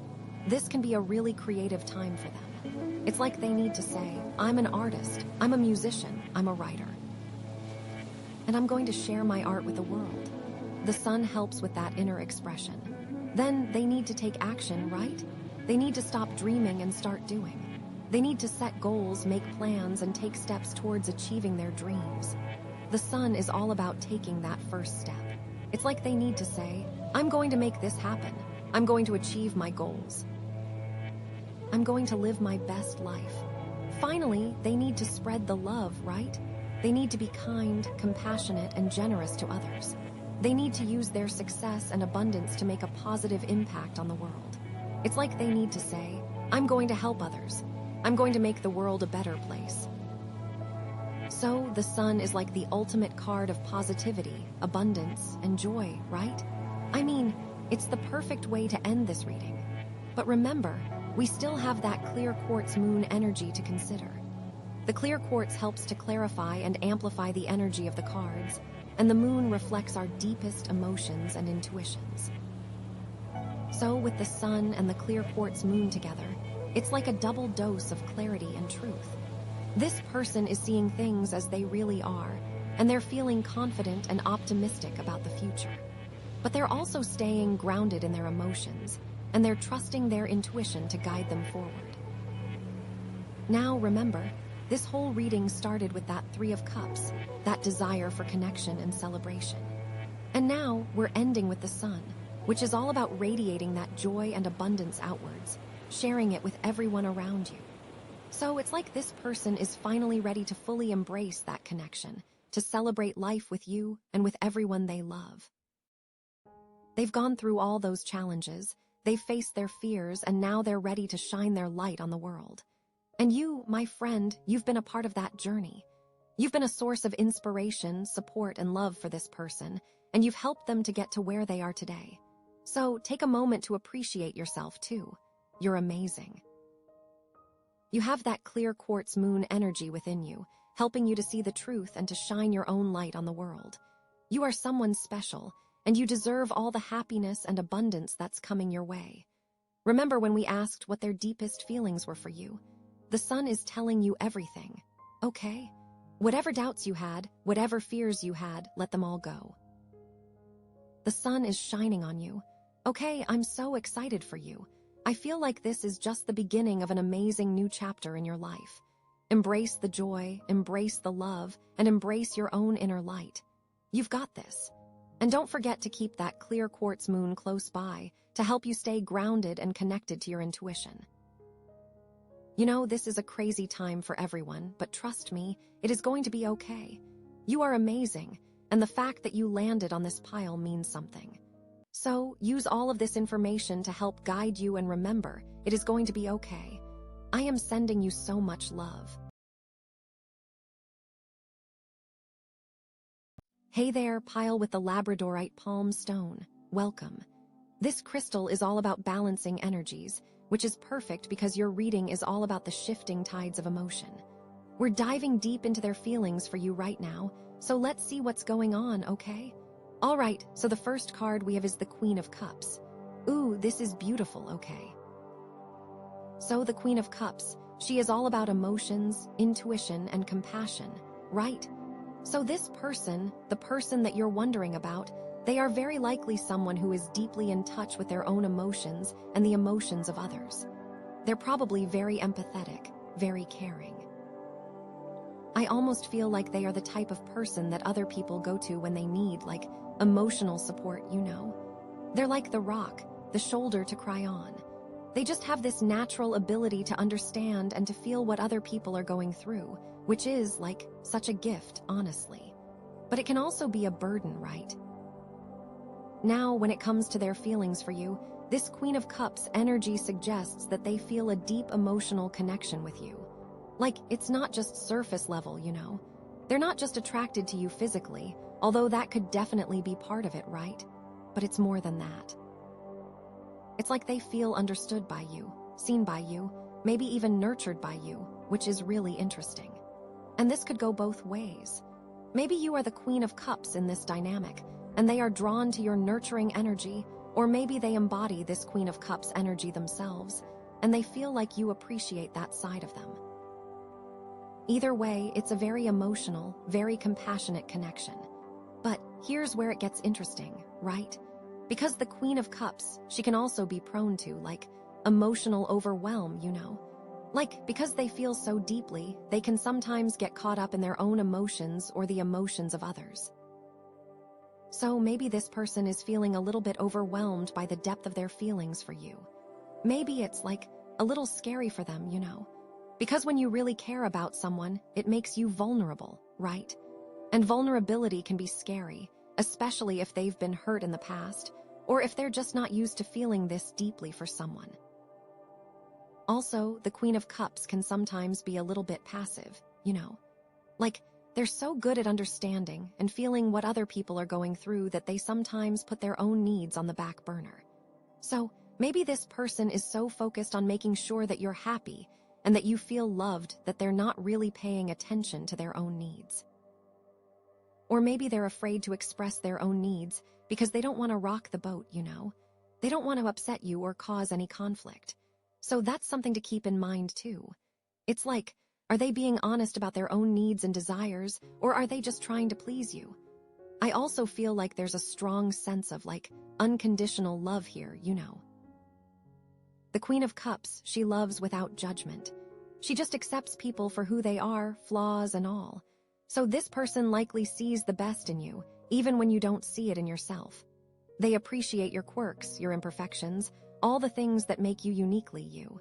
And that's a really special kind of love, It's the kind of love that makes you feel safe and accepted and like you can truly be yourself. It's so beautiful, right? But okay, so another thing that's coming to me is that maybe, just maybe, this person is a little bit afraid of commitment. Like, the Queen of Cups, she's all about emotions, but she's not always the most practical, So maybe this person is enjoying the emotional connection that they have with you, but they're not sure if they're ready to take things to the next level, Like, maybe they're afraid of the responsibilities that come with a serious relationship, or maybe they're just not sure if they're ready to give up their independence. We're going to find out with these other cards for sure, but that's just something to keep in mind. Okay, wow, so much with just the Queen of Cups. But the overall feeling is that they have very deep, very compassionate feelings for you. They feel connected to you on an emotional level, and they appreciate you for who you are. But there might be some hesitation or some fear holding them back from fully committing. Let's see what the next card says, okay? All right, the next card is Justice. Okay, this is huge, right? Justice is all about fairness, balance, and truth. So this person is definitely weighing things carefully when it comes to their feelings for you, okay? It's not just about emotions anymore. It's about logic, about what's right, about what's fair for everyone involved. So this card is like adding a dose of reality to all that Queen of Cups emotion, They're probably asking themselves some tough questions like, is this relationship sustainable in the long term? Are we compatible on a practical level? Are our values aligned? Are we both getting what we need out of this relationship? It's not just about, do I feel good when I'm with this person? It's about, is this the right thing for me, for them, for us? Which is, like, a very mature way of looking at things, right? It shows that they're not just caught up in the moment, but that they're actually thinking about the future. Now, Justice can also indicate that there's some sort of imbalance in the relationship that needs to be addressed. Maybe there's something that's not quite fair, or maybe one person is giving more than the other. So, this person could be trying to figure out how to create more balance and harmony in the relationship. It could be something as simple as dividing up household chores more fairly, or it could be something more complex, like addressing communication issues or setting boundaries. But here's the thing about justice, right? It's not always easy to hear the truth, especially when it comes to relationships. So this person might be struggling to be honest with themselves and with you about their feelings. Maybe there's something they're not willing to admit, or maybe they're afraid of hurting your feelings. But ultimately, Justice is about being truthful and about doing what's right, even when it's difficult. I also feel like this card is saying that they're taking responsibility for their own actions and their own feelings. They're not blaming you for anything, and they're not trying to make excuses for their behavior. They're just trying to be honest and fair in their assessment of the situation, which is really commendable, you know. It shows that they're willing to own their part in the relationship and to work towards creating a healthy and balanced dynamic. And you know, sometimes justice can indicate that there's a need for forgiveness, either forgiving yourself or forgiving the other person. Maybe there's been some sort of wrongdoing in the past that needs to be addressed before the relationship can move forward. Or maybe there's just a need to let go of resentment and to move on. Forgiveness is not always easy, but it's essential for creating a just and balanced relationship. Okay, so, overall, justice is saying that this person is taking a very serious and thoughtful approach to their feelings for you. They're not just letting their emotions guide them.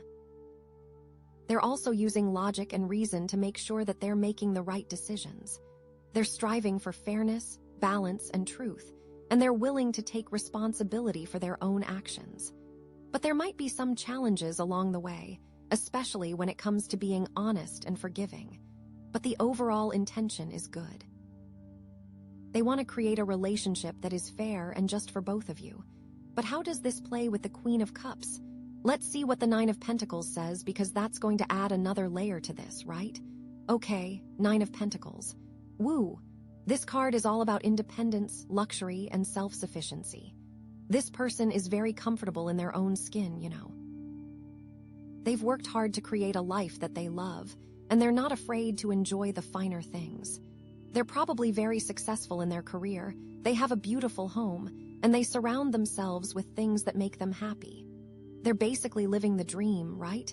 But here's the thing, right? Because this independence, this self-sufficiency, it can also be a barrier when it comes to relationships. Like, this person is so used to being on their own, to taking care of themselves, that they might have a hard time letting someone else in, you know. They might be afraid of losing their independence, of becoming dependent on someone else. Or maybe they're just not used to sharing their life with someone, and it feels a little bit scary to open themselves up to that kind of vulnerability. It's like, I have my life figured out. Do I really want to change that? Now, when it comes to their feelings for you, this Nine of Pentacles energy suggests that they see you as someone who adds value to their life, but not necessarily someone they need, right? They appreciate your company, they enjoy spending time with you, but they don't feel like they need you to be happy. They're already happy on their own, so it's more like you're enhancing their life, not completing it, if that makes sense, which honestly is a very healthy way to look at a relationship, right? It's not about needing someone to be happy. It's about choosing to be with someone because they make you even happier. But this card can also indicate that they're a little bit guarded when it comes to their emotions, you know. They're not necessarily closed off, but they're not exactly wearing their heart on their sleeve either. They might be a little bit hesitant to fully express their feelings for you because they don't want to appear too vulnerable or too needy. They want to maintain their independence and their self-sufficiency, even in the context of a relationship. So it's like, I like you, but I don't want you to think that I need you, you know. Also, I feel like they might be a little bit picky when it comes to relationships, you know. They have high standards, and they're not going to settle for just anyone. They want someone who is intelligent, successful, and independent, just like them. They want someone who can keep up with them and who challenges them to be their best selves. So, the fact that they're even considering a relationship with you means that you've already passed some pretty significant tests, right? They see something special in you, something that they don't see in everyone else. I also feel like they are very sensual. The finer things card being the Nine of Pentacles, they enjoy physical pleasure, and they appreciate beauty in all its forms. So, they're probably very attracted to you physically, and they enjoy the intimacy that you share.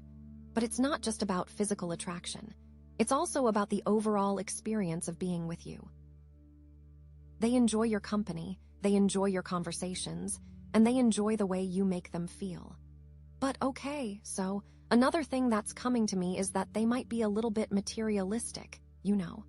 Like, they value success and achievement, and they might be a little bit focused on appearances. So they might be drawn to you because they see you as someone who is also successful and accomplished, or someone who has a certain status or prestige. But hopefully, that's not the only reason they're interested in you. Hopefully, they also appreciate you for your inner qualities, like your kindness, your intelligence, and your sense of humor. Okay, wow, so much with just the 9 of Pentacles. But the overall feeling is that this person is very independent, very successful, and very comfortable in their own skin. They see you as someone who adds value to their life, but they don't necessarily need you to be happy. They might be a little bit guarded when it comes to their emotions, but they're definitely attracted to you, both physically and intellectually. So how do we put this all together? Okay, let's weave all 3.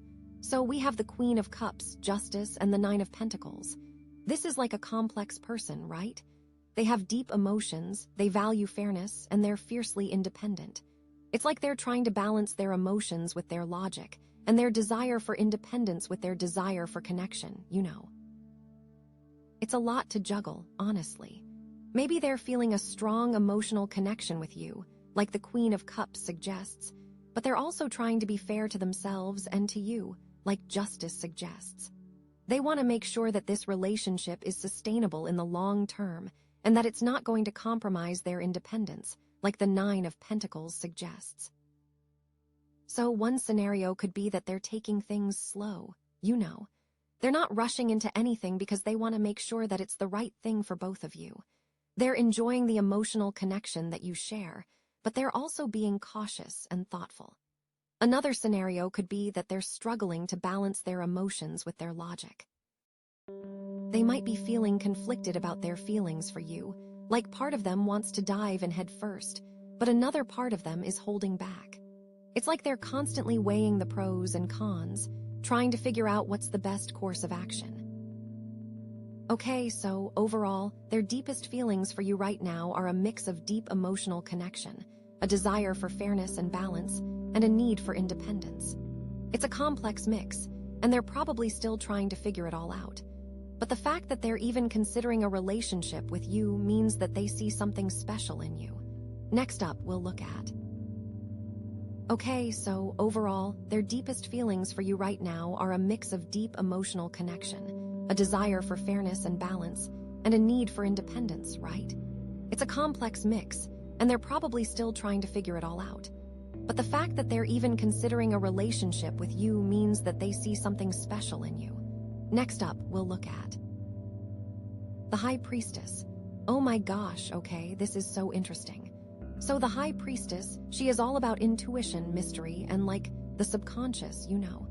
She's the gatekeeper to the unknown, the keeper of secrets, right? And remember, we're talking about balancing with the Labradorite, and the High Priestess is all about balancing the seen and the unseen.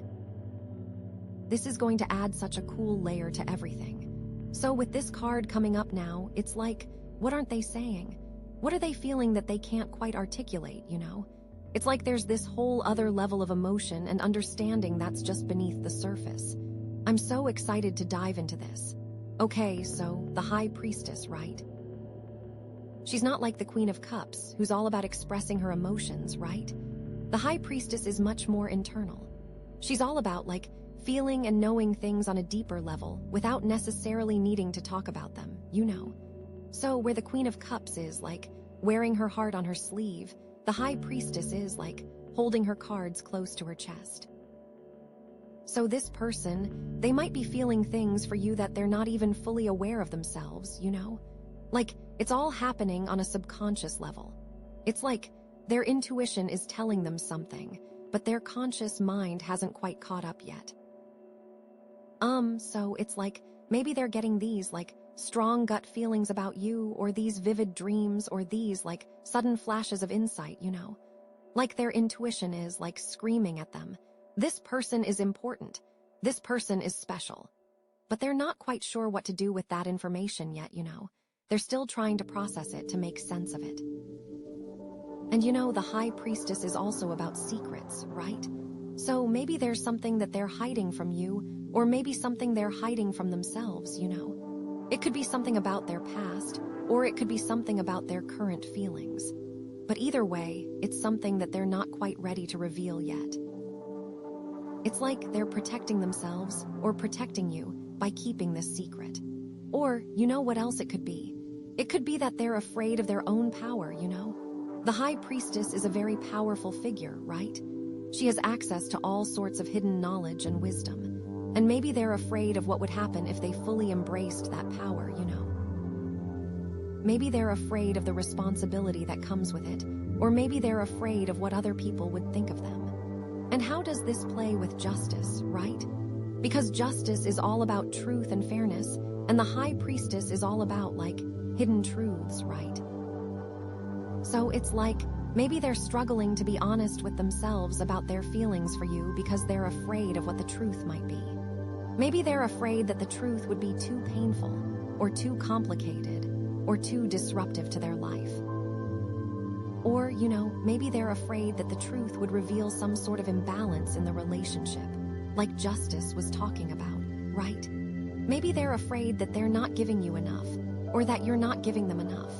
Or maybe they're afraid that the relationship is not as fair or as balanced as they thought it was. But you know, the High Priestess is not just about secrets and hidden truths, right?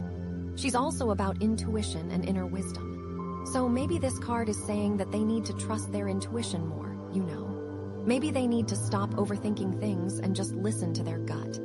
Their gut is probably telling them to be with you. And you know, maybe they need to stop trying to control everything and just surrender to the flow of the universe, you know. The High Priestess is all about surrendering to the unknown, about trusting that everything is happening for a reason. So maybe they just need to let go of their fears and their doubts and just see where this relationship takes them. And how does this connect with the Nine of Pentacles, right? Because the Nine of Pentacles is all about independence and self-sufficiency, and the High Priestess is all about, like, vulnerability and connection, right? So it's like, maybe they're struggling to reconcile their need for independence with their desire for connection with you.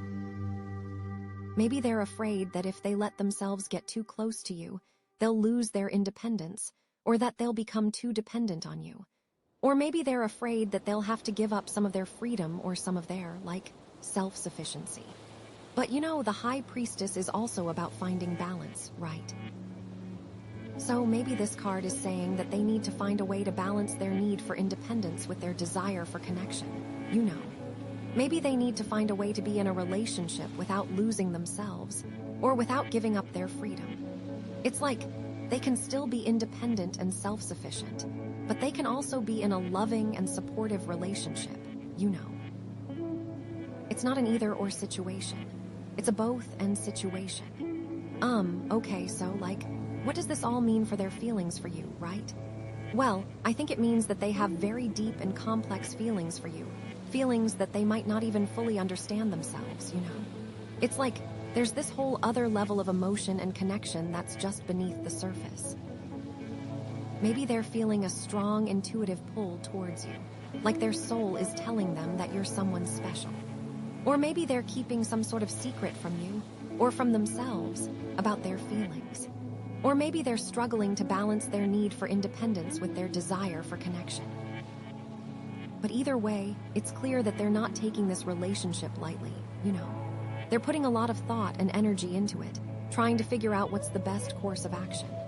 And the fact that the High Priestess is showing up now suggests that their intuition is playing a big role in their decision-making process. Okay, so let's think about some specific scenarios, right? Like maybe they're secretly in love with you, but they're afraid to admit it because they're afraid of rejection. Or maybe they're afraid that you don't feel the same way about them. So they're keeping their feelings hidden, hoping that you'll make the first move. Or maybe they're in a relationship with someone else, but they're secretly drawn to you, you know. Like they feel this undeniable connection with you, but they know that it's not right to act on it.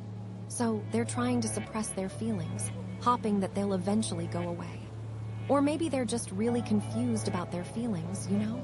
Like they're attracted to you, but they're not sure if they're ready for a relationship. or maybe they're not sure if you're the right person for them. So they're taking things slow, trying to figure out what they really want.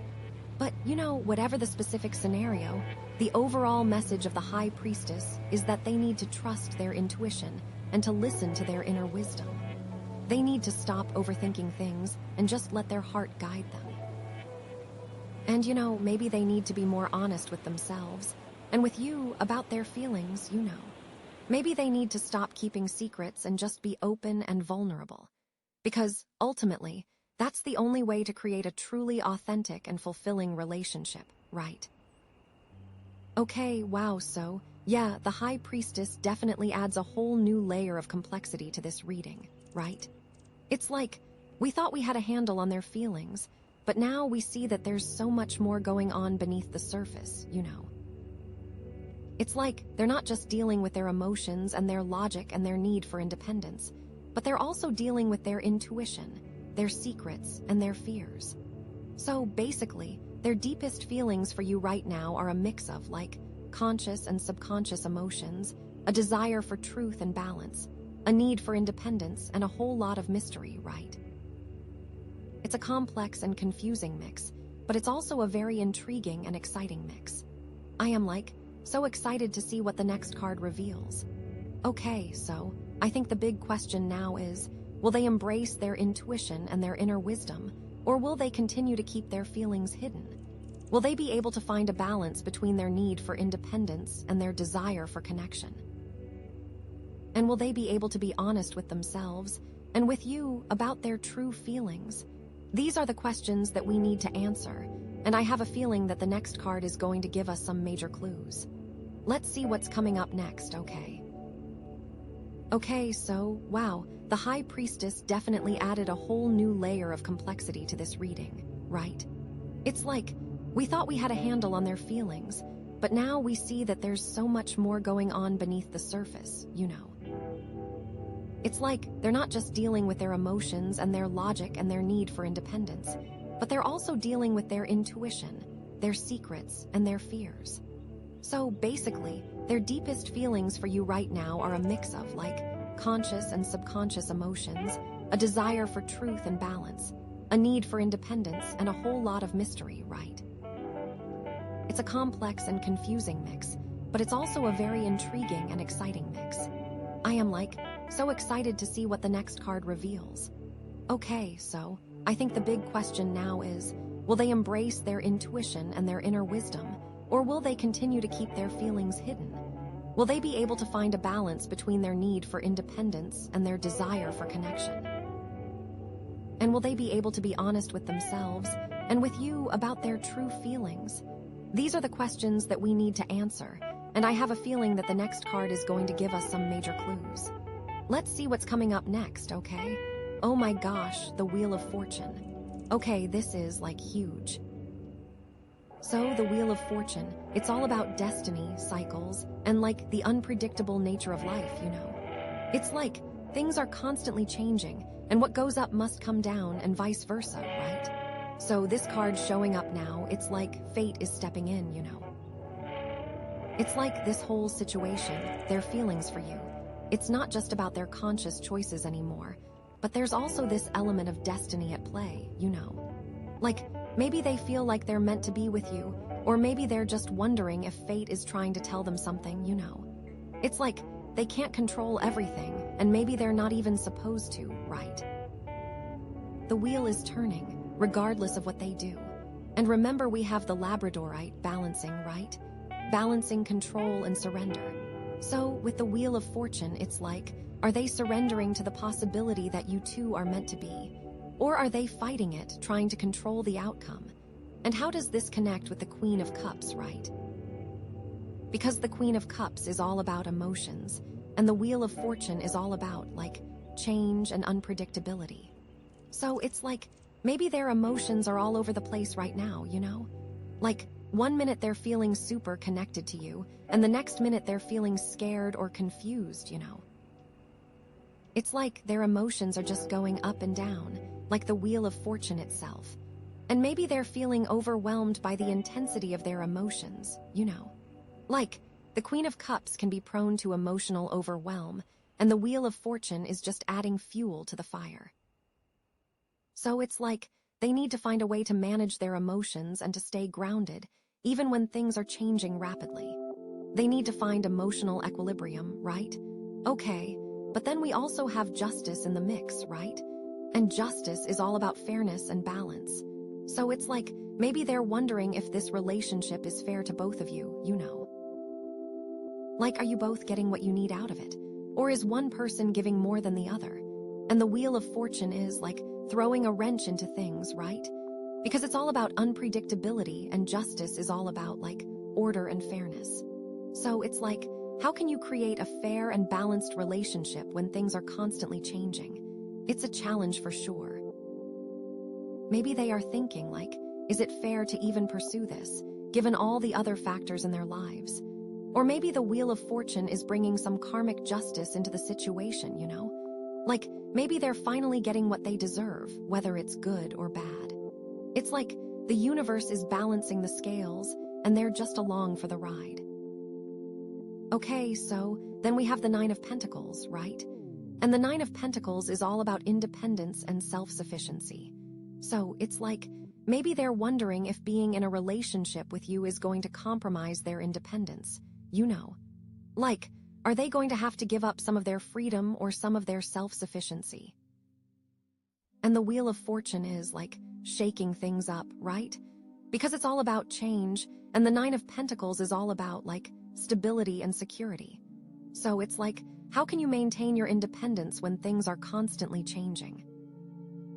Like, maybe they're afraid that if they get too involved with you, they're going to lose themselves, or that they're going to become too dependent on you. Or maybe they're just not sure if they're ready to share their life with someone else, you know. They are used to their routines, their successes. It's a big question, but the wheel says that things are going to change regardless. Are they going to resist or embrace the change? And okay, what about the High Priestess, right? Because the High Priestess is all about intuition and the subconscious. So it's like, maybe their intuition is telling them that you're the one, but their conscious mind is still trying to figure things out, you know. Like they're getting these strong gut feelings about you, but they're not sure if they can trust them. Or maybe they're having these vivid dreams or these sudden flashes of insight, but they're not sure what they mean. And the Wheel of Fortune is like amplifying their intuition, right? Because it's all about destiny, and destiny is often revealed through intuition. So it's like they need to trust their gut and to listen to their inner voice, even if it doesn't make sense logically. The High Priestess whispers and the wheel turns. Will they listen? Okay, so what does this all mean for their feelings for you, right? Well, I think it means that they're at a turning point in their life, you know. Like things are changing rapidly, and they're not sure what the future holds. But they also feel like there's something special about you, like you're meant to be in their life for a reason. So they're trying to balance their emotions with their logic, their independence with their desire for connection, and their conscious mind with their intuition. It's a lot to juggle, for sure. And the Wheel of Fortune is just adding to the complexity, right? But it's also adding to the excitement. So let's think about some specific scenarios, right? Like, maybe they've been single for a long time, and they're finally ready to open themselves up to a relationship, but they're also scared of getting hurt. Or maybe they're in a relationship with someone else, but they're starting to realize that they're not happy, and they're wondering if you're the answer. Or maybe they're just feeling lost and confused about their life, and they're hoping that you can help them find their way. But you know, whatever the specific scenario, the overall message of the Wheel of Fortune is that they need to embrace change and to trust in the universe, right? They need to let go of their fears and their doubts and just see where this relationship takes them. Because ultimately, fate is going to play a role, whether they like it or not. And okay, so how does this all connect with the Labradorite, the balancing stone? Well, I think it's all about balancing control and surrender, right? Like, they need to find a way to take action and to make choices, but they also need to trust that the universe has a plan for them. They need to balance their desire for control with their willingness to surrender to fate. It's a tough balance to strike, but it's essential for navigating the unpredictable nature of life. So, yeah, the Wheel of Fortune is definitely a game changer in this reading, right? It's adding this element of destiny and unpredictability that we didn't have before. And it's making their feelings for you even more complex and confusing. But it's also making them more exciting and intriguing, It's like anything could happen, and that's both scary and exhilarating. So basically, their deepest feelings for you right now are a mix of, conscious and subconscious emotions, a desire for truth and balance, a need for independence, a whole lot of mystery, and a big dose of destiny, right? It's a wild ride. Okay, so I think the big question now is, will they embrace the change and trust in fate, or will they try to control everything and resist the flow of the universe? Will they be able to find a balance between their desire for control and their willingness to surrender? And will they be able to navigate the unpredictable nature of life with grace and courage? These are the questions that we need to answer. I am so ready to pull this next card. Okay, so I think the big question now is, will they embrace the change and trust in fate, or will they try to control everything and resist the flow of the universe, right? Will they be able to find a balance between their desire for control and their willingness to surrender? These are the questions that we need to answer. I am so ready to pull this next card. Oh my gosh, it's Temperance. Oh wow, this is actually really interesting. Okay, Temperance is all about, balance, patience, moderation, It's about finding that middle ground, blending things together in a harmonious way. And remember, our Labradorite is all about balancing energies.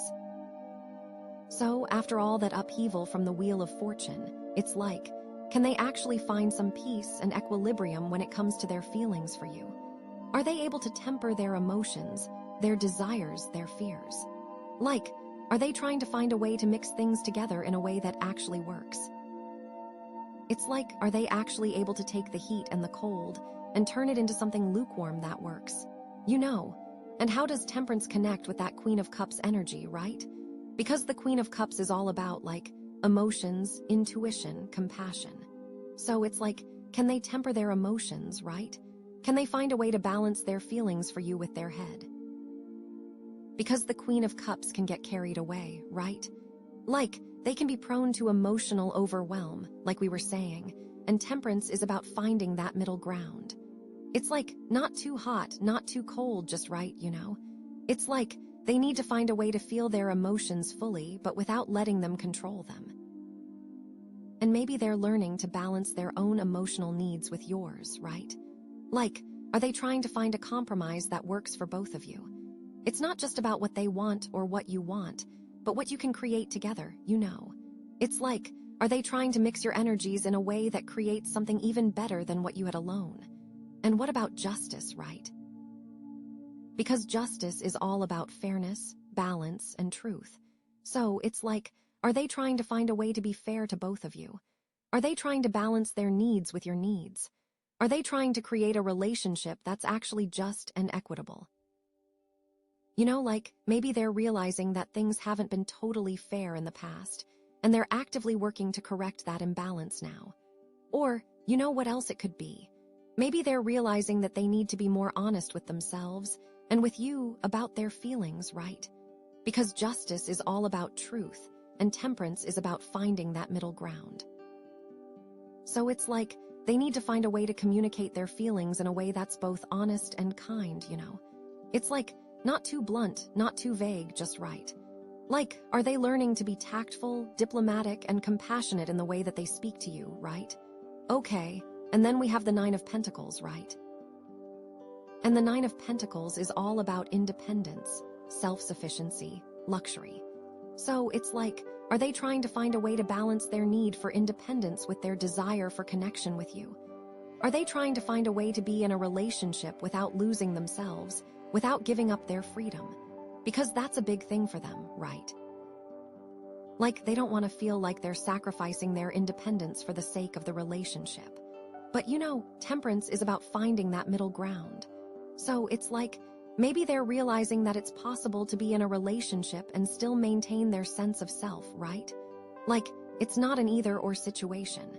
It's a both-and situation.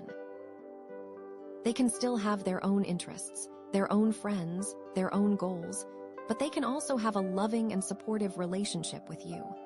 Like, maybe they're learning to share their life with you without feeling like they're giving up control, or that they are sacrificing their independence. And then we have the High Priestess, right? The mysterious High Priestess. And the High Priestess is all about intuition, mystery, the subconscious. So it's like, are they trying to balance their conscious mind with their intuition? Are they trying to find a way to trust their gut feelings, even when they don't make sense logically? Because the High Priestess is all about, like, knowing things without knowing why, right? And Temperance is about finding that middle ground. So it's like, maybe they're learning to listen to their intuition, but without letting it completely override their logic, right? It's like they're trying to find a way to integrate their intuition into their decision-making process, but without becoming totally irrational or without ignoring the facts, right? Like, maybe they're finally understanding that there's more to this relationship than meets the eye, right? Like, there's this whole other level of connection that's based on intuition and soul recognition. But they're also realizing that they can't just rely on intuition alone, right? They need to use their head too. They need to weigh the pros and cons, to be practical, to consider the logistics. And then, of course, the Wheel of Fortune, which is all about destiny and change. So how do you temper destiny, right? It's about finding a way to go with the flow, but without losing sight of their goals, right? Are they trying to find a way to adapt to the changes that are happening in their life, but without completely abandoning their plans? Or are they trying to control the situation, to resist the change? Because the Wheel of Fortune is going to turn whether they like it or not.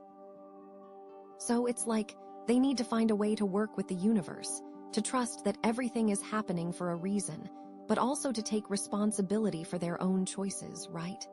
Like, maybe they're realizing that they can't control everything, but they can control how they respond to it, right? It's all about that balancing act, you know? They are the alchemist. Okay, so what does this all mean for their feelings for you? Right. Well, I think it means that they're actively trying to find some balance in their feelings for you and in the relationship in general, right? They're trying to temper their emotions, their desires, their fears. They're trying to be fair, honest, and independent, but they're also trying to be connected, vulnerable, and trusting, right? It's a lot to juggle, but the fact that Temperance is showing up now suggests that they're making progress, right? Like, they're actually putting in the effort to create a harmonious and balanced relationship with you. So, let's think about some specific scenarios, right? Okay, so maybe they're naturally a very independent person, like we've seen, but they're realizing that they actually want to be in a committed relationship with you. So, they're trying to find a way to balance their need for independence with their desire for connection, right? Like they're making an effort to spend more time with you, to be more emotionally available, but they're also making sure to carve out time for themselves, to pursue their own interests, and to maintain their sense of self. Or, you know, what if they've been hurt in the past, right? And they're naturally very guarded and cautious, but they're realizing that they actually trust you and that they want to open themselves up to you emotionally. So, they're making an effort to be more vulnerable, to share their feelings, but they're also setting healthy boundaries and protecting themselves from getting hurt again, right? It's all about finding that middle ground, that balance between openness and protection, and that applies so well to balancing with the Labradorite stone. Or, what if they're feeling overwhelmed by the intensity of their feelings for you, right? And they're trying to find a way to manage their emotions, to stay grounded, to not let their feelings control them. So they're practicing mindfulness, they're talking to a therapist, they're finding healthy ways to cope with their emotions, right? It's all about tempering those overwhelming feelings and finding a way to feel them without being consumed by them. They're trying to find a way to just be more, like, stable, you know. But whatever the specific scenario, the overall message of Temperance is that they're actively working towards balance, harmony, and moderation. It's like they're recognizing that relationships are all about compromise, about finding that middle ground, about blending different energies together in a way that creates something beautiful and lasting. And that's a really positive sign, right? Okay, so basically, their deepest feelings for you right now are a mix of conscious and subconscious emotions, a desire for truth and balance, a need for independence, a whole lot of mystery, a big dose of destiny, and a growing sense of equilibrium, right? It's still a complex and confusing mix, but it's starting to feel a little bit more manageable, a little bit more harmonious. So I think the big question now is, will they actually succeed in finding this balance, right? Will they be able to temper all those conflicting forces within themselves and create a truly stable and fulfilling relationship with you? Or will something else throw them off course? And I have a feeling that the next card is going to give us some major clues. So, are you ready to see what it is? Okay, so, will they actually succeed in finding this balance, right? Will they be able to temper all those conflicting forces within themselves and create a truly stable and fulfilling relationship with you? Or will something else throw them off course? And I have a feeling that the next card is going to give us some major clues. So, are you ready to see what it is? Oh my gosh, it's the Hierophant. Wow, okay, this is really interesting, right? Because the Hierophant, he's all about tradition, institutions like doing things the conventional way, you know what I mean? It's about following the rules, following the established systems. So it's like, with all that talk about balance and temperance, is this person actually going to be able to, break free from tradition? Or are they going to feel, pressured to conform to what's expected of them?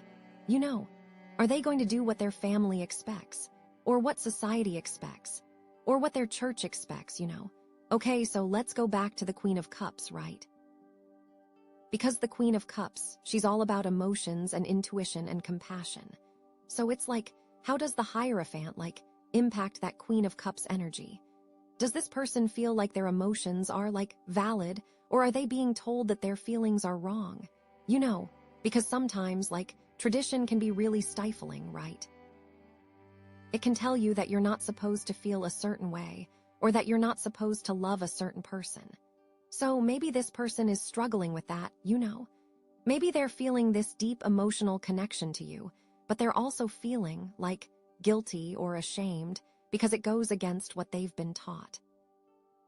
Or maybe they're feeling pressured to choose a partner who is, more suitable according to traditional standards. Someone who comes from the right background, or has the right job, or shares the same religious beliefs. And maybe they're just afraid of what other people will think if they choose to be with you. Will their family approve? Will their friends understand? Will they be ostracized or judged? It's like maybe their heart is telling them one thing, but their head is telling them another, The push and pull there is so big, right? Okay, what about justice, right? Because justice is all about fairness and balance and truth. So it's like, how does the Hierophant affect their sense of justice when it comes to their feelings for you? Do they feel like it's fair to follow their heart, even if it goes against tradition? Or do they feel like they have a responsibility to uphold certain values and beliefs, even if it means sacrificing their own happiness? It's like, maybe they're realizing that the traditional way of doing things isn't always the most fair or the most just. Maybe they're seeing that some traditions are actually harmful or oppressive, and they're starting to question those traditions. Or maybe they're realizing that they have a right to choose their own path, even if it's not the path that's expected of them. But it's not always easy to break free from tradition, right? Because there can be real consequences. You might lose the support of your family, or you might be excluded from your community. So it's like, they have to weigh the pros and cons and decide what's most important to them. Is it more important to be true to themselves or to maintain the status quo? And that's a really tough decision, and there's not a right or wrong answer. Okay, and then we have the Nine of Pentacles, right? And the Nine of Pentacles is all about independence and self-sufficiency. So it's like, how does the Hierophant impact their sense of independence? Do they feel like they have the freedom to make their own choices? Or are they being pressured to conform to societal expectations? It's like, maybe they've worked really hard to create this independent life for themselves, and they're afraid of losing that if they get into a relationship with you.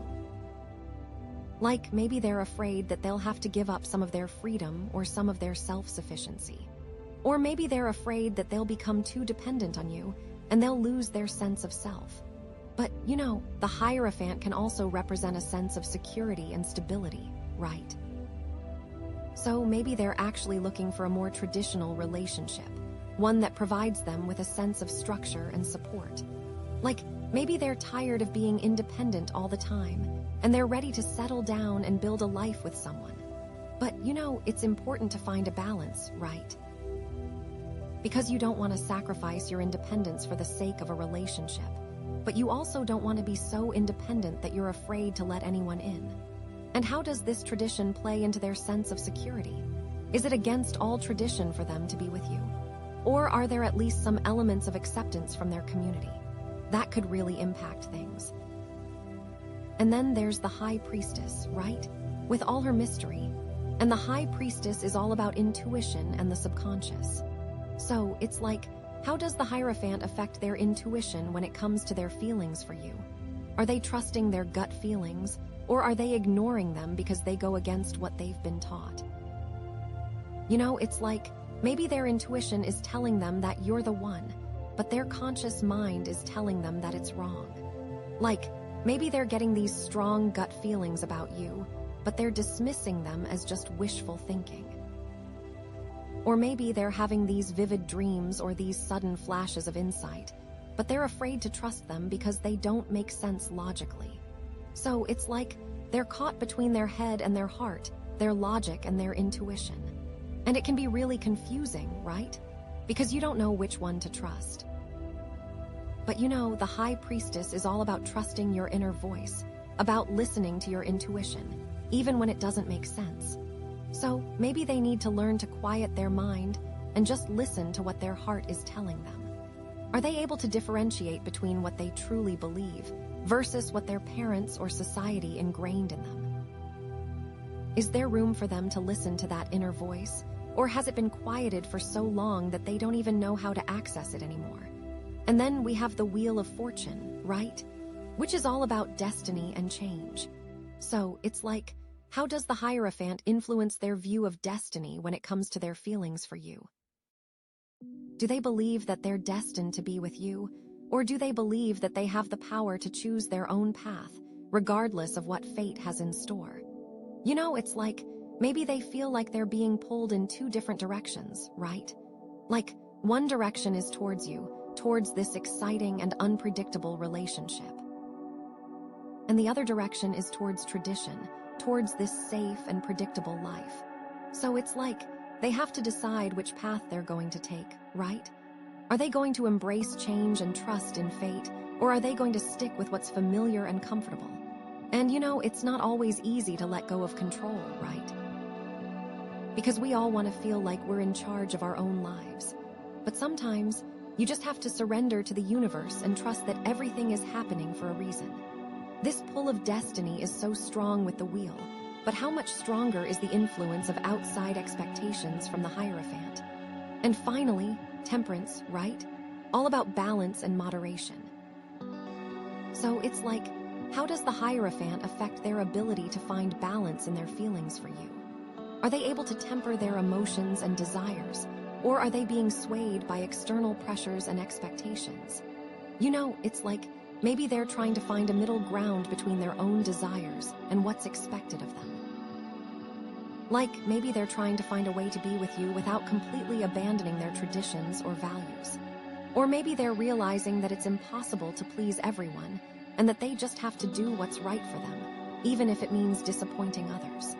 But, it's not always easy to find that balance, right? Because there are so many conflicting forces at play. So it's like, they have to be really mindful and intentional about their choices, and they have to be willing to compromise and to make sacrifices. And, sometimes it's helpful to seek guidance from a trusted mentor or advisor, someone who can offer a neutral perspective and help them to see things more clearly. Okay, so, what does this all mean for their feelings for you? Well, I think it means that they're struggling with a lot of conflicting emotions and pressures, right?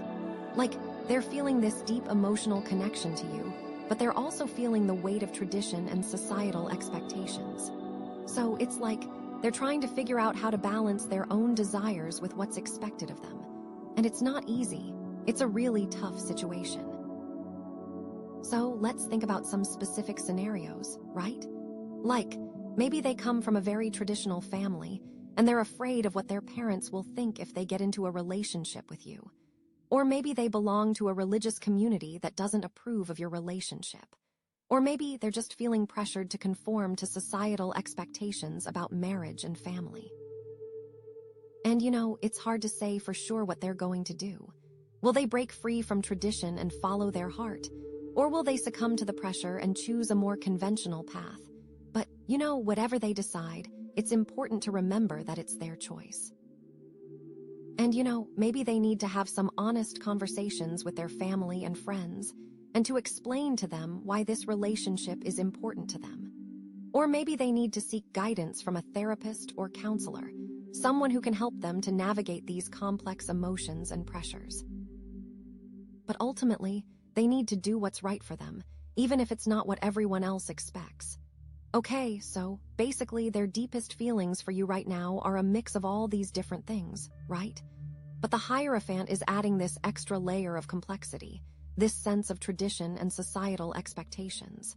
So it's like, it's making everything even more confusing and challenging. But it's also making it more interesting, right? Because it's adding this element of drama and conflict. It's not just a simple, easy thing. So I think the big question now is, will they be able to reconcile their own desires with the expectations of others? Or will they let tradition dictate their choices? What is going to be the deciding factor? Because I am so ready for the next card, because it feels like we are building up to something, Okay, so wow, the Hierophant, right? That's a lot. It feels like, will they follow their heart or will they stick to tradition? And now we have the Eight of Cups, right? This card is all about walking away, like leaving something behind in search of something more fulfilling, It's about recognizing that something isn't serving you anymore and having the courage to, turn your back on it and move on. It's a really powerful card, honestly. So, after all that we've seen, all those conflicting emotions, all those external pressures, is this person finally going to choose themselves? Are they finally going to say, you know what? This isn't working for me anymore. I need to find something that's actually going to make me happy. It's a big question. And how does the Eight of Cups connect with that Queen of Cups energy, right? Because the Queen of Cups is all about emotions, intuition, and compassion. So, maybe they're realizing that they've been ignoring their own emotional needs for too long, Maybe they've been putting everyone else's needs ahead of their own, and they're finally realizing that they deserve to be happy too. Or maybe they're realizing that this relationship, or whatever situation they're in, is just not emotionally fulfilling for them anymore, Maybe they're feeling empty or drained, and they need to find something that's going to nourish their soul. And, the Eight of Cups is also about listening to your intuition, right? So maybe they're finally trusting their gut feelings, and their gut is telling them to walk away. Maybe they've been trying to ignore those feelings for a long time, but they can't anymore, They know deep down that this isn't the right path for them, and they need to honor that. Okay, so what about justice? Because justice is all about fairness and balance and truth.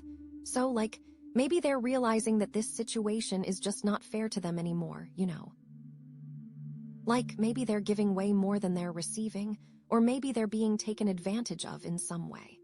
And they're realizing that they deserve to be treated with respect and fairness. And if they're not getting that, then they need to walk away. Or maybe they're realizing that they haven't been honest with themselves or with the other person about their feelings, And they need to be true to themselves, even if it's painful. Okay, so then we have the Nine of Pentacles, right? And the Nine of Pentacles is all about independence and self-sufficiency.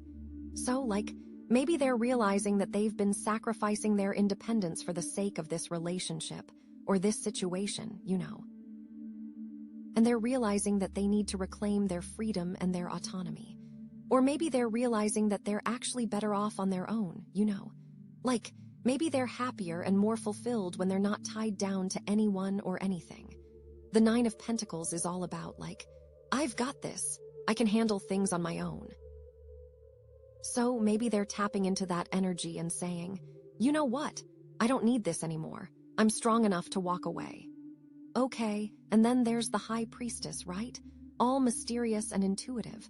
So maybe they're finally connecting with their inner wisdom, and their inner wisdom is telling them to leave. Maybe they're getting these strong intuitive hits that this isn't the right path for them, and they're finally trusting those hits, Or maybe they're having these vivid dreams or these sudden insights that are guiding them towards a new direction. The High Priestess is all about listening to that inner voice, that inner knowing. So maybe they're finally tuning into that and saying, okay, universe, I hear you. I'm ready to move on. And then we have the Wheel of Fortune, right? All about destiny and change. So maybe they're realizing that this is just a natural cycle, everything has its season, and this season is coming to an end. And it's time for them to move on to something new. Or maybe they're realizing that fate is intervening, and it's guiding them towards a different path. The Wheel of Fortune is all about surrendering to the universe and trusting that everything is happening for a reason. So maybe they're saying, okay, universe, I'm ready to let go. I trust that you're leading me towards something better. And then Temperance, right? That balance. So maybe they're realizing that they've been trying to force something that's just not meant to be, they've been trying to balance the scales, but it's just not working. And they're realizing that sometimes you have to let go in order to find true balance. Or maybe they're realizing that they need to temper their expectations, Maybe they've been expecting too much from this situation, and they need to lower their expectations or just walk away. Temperance is all about finding that middle ground, that sweet spot. But sometimes there is no middle ground, and you just have to choose a different path. And then, of course, the Hierophant, right? The tradition. So this is a big one, right? Because the Eight of Cups is all about breaking free from tradition, about forging your own path, even if it goes against what's expected of you. So, maybe they're realizing that they can't live their life according to someone else's rules, maybe they've been trying to please everyone else, but they're finally realizing that they need to please themselves. Or maybe they're realizing that the traditional way of doing things just isn't working for them, and they need to find a new way, a more authentic way. The Hierophant is all about, following the established systems, but the Eight of Cups is about saying, you know what? I'm making my own system. I'm creating my own rules. Okay, so what does this all mean for their feelings for you, right? Well, I think it means that they're seriously considering walking away from this situation, whatever it is. They're realizing that something isn't working for them anymore, and they're ready to find something more fulfilling, something more authentic. It's a big decision, and it's not easy, but they're feeling a strong pull to move on. So, let's think about some specific scenarios, right? So, maybe they're in a relationship with you, but they're realizing that they're just not happy, Maybe they love you, but they're not in love with you, or maybe they're just not compatible with you on a deeper level. And they're realizing that it's not fair to either of you to stay in a relationship that's not working. So they're considering breaking up with you, even though it's going to be painful. Or maybe they're in a situationship with you, and they're realizing that it's just not going anywhere, Maybe they want a committed relationship, but you're not ready for that. And they're realizing that they're wasting their time and energy on something that's never going to materialize. So they're considering walking away and finding someone who actually wants the same thing as they do. Or maybe they're just friends with you, but they're realizing that the friendship is toxic or draining, Maybe you're always negative or critical, or maybe you're just not supportive of their goals and dreams. And they're realizing that they need to distance themselves from you in order to protect their own well-being. So they're considering ending the friendship, even though it's going to be hard. Whatever it is, whatever the situation is, they are really thinking about leaving it behind to create a more fulfilling life. But, here's the thing, right? The Eight of Cups isn't just about walking away from something negative. It's also about walking towards something positive. It's about having the courage to pursue your dreams, to follow your heart, to create a life that's truly aligned with your soul. So maybe they're realizing that they want something different, something bigger, something better, and they're willing to take a risk to get it. So what does this mean for you? Well, it means that you need to be prepared for change, right? Things are about to shift, whether you like it or not, and you need to be ready to adapt and to adjust. And it might be painful at first, but ultimately, it's going to lead you towards something better too. And I think the Labradorite palm stone is the perfect crystal for this situation, right? Because it's all about balancing energies, about seeing both sides of the coin, about trusting your intuition. It's about finding that inner equilibrium, even when things are changing rapidly. So my advice to you is to trust yourself, right? Trust your intuition, trust your journey. You know what's best for you, even if it's not what everyone else expects. And have the courage to follow your heart, even if it leads you down a different path. Because ultimately, that's the only way to find true happiness and fulfillment, right? And also, don't be afraid to let go of what's not serving you. Sometimes, the best thing you can do is to walk away, to release the past, and to embrace the future with open arms. This is such a powerful reading, and it feels like you're on the verge of something amazing, It might be scary, it might be uncertain, but it's also incredibly exciting. So embrace the change, trust the process, and know that you're exactly where you need to be. And wow, that was really something. I hope that resonated, and I'm sending you the best on your journey.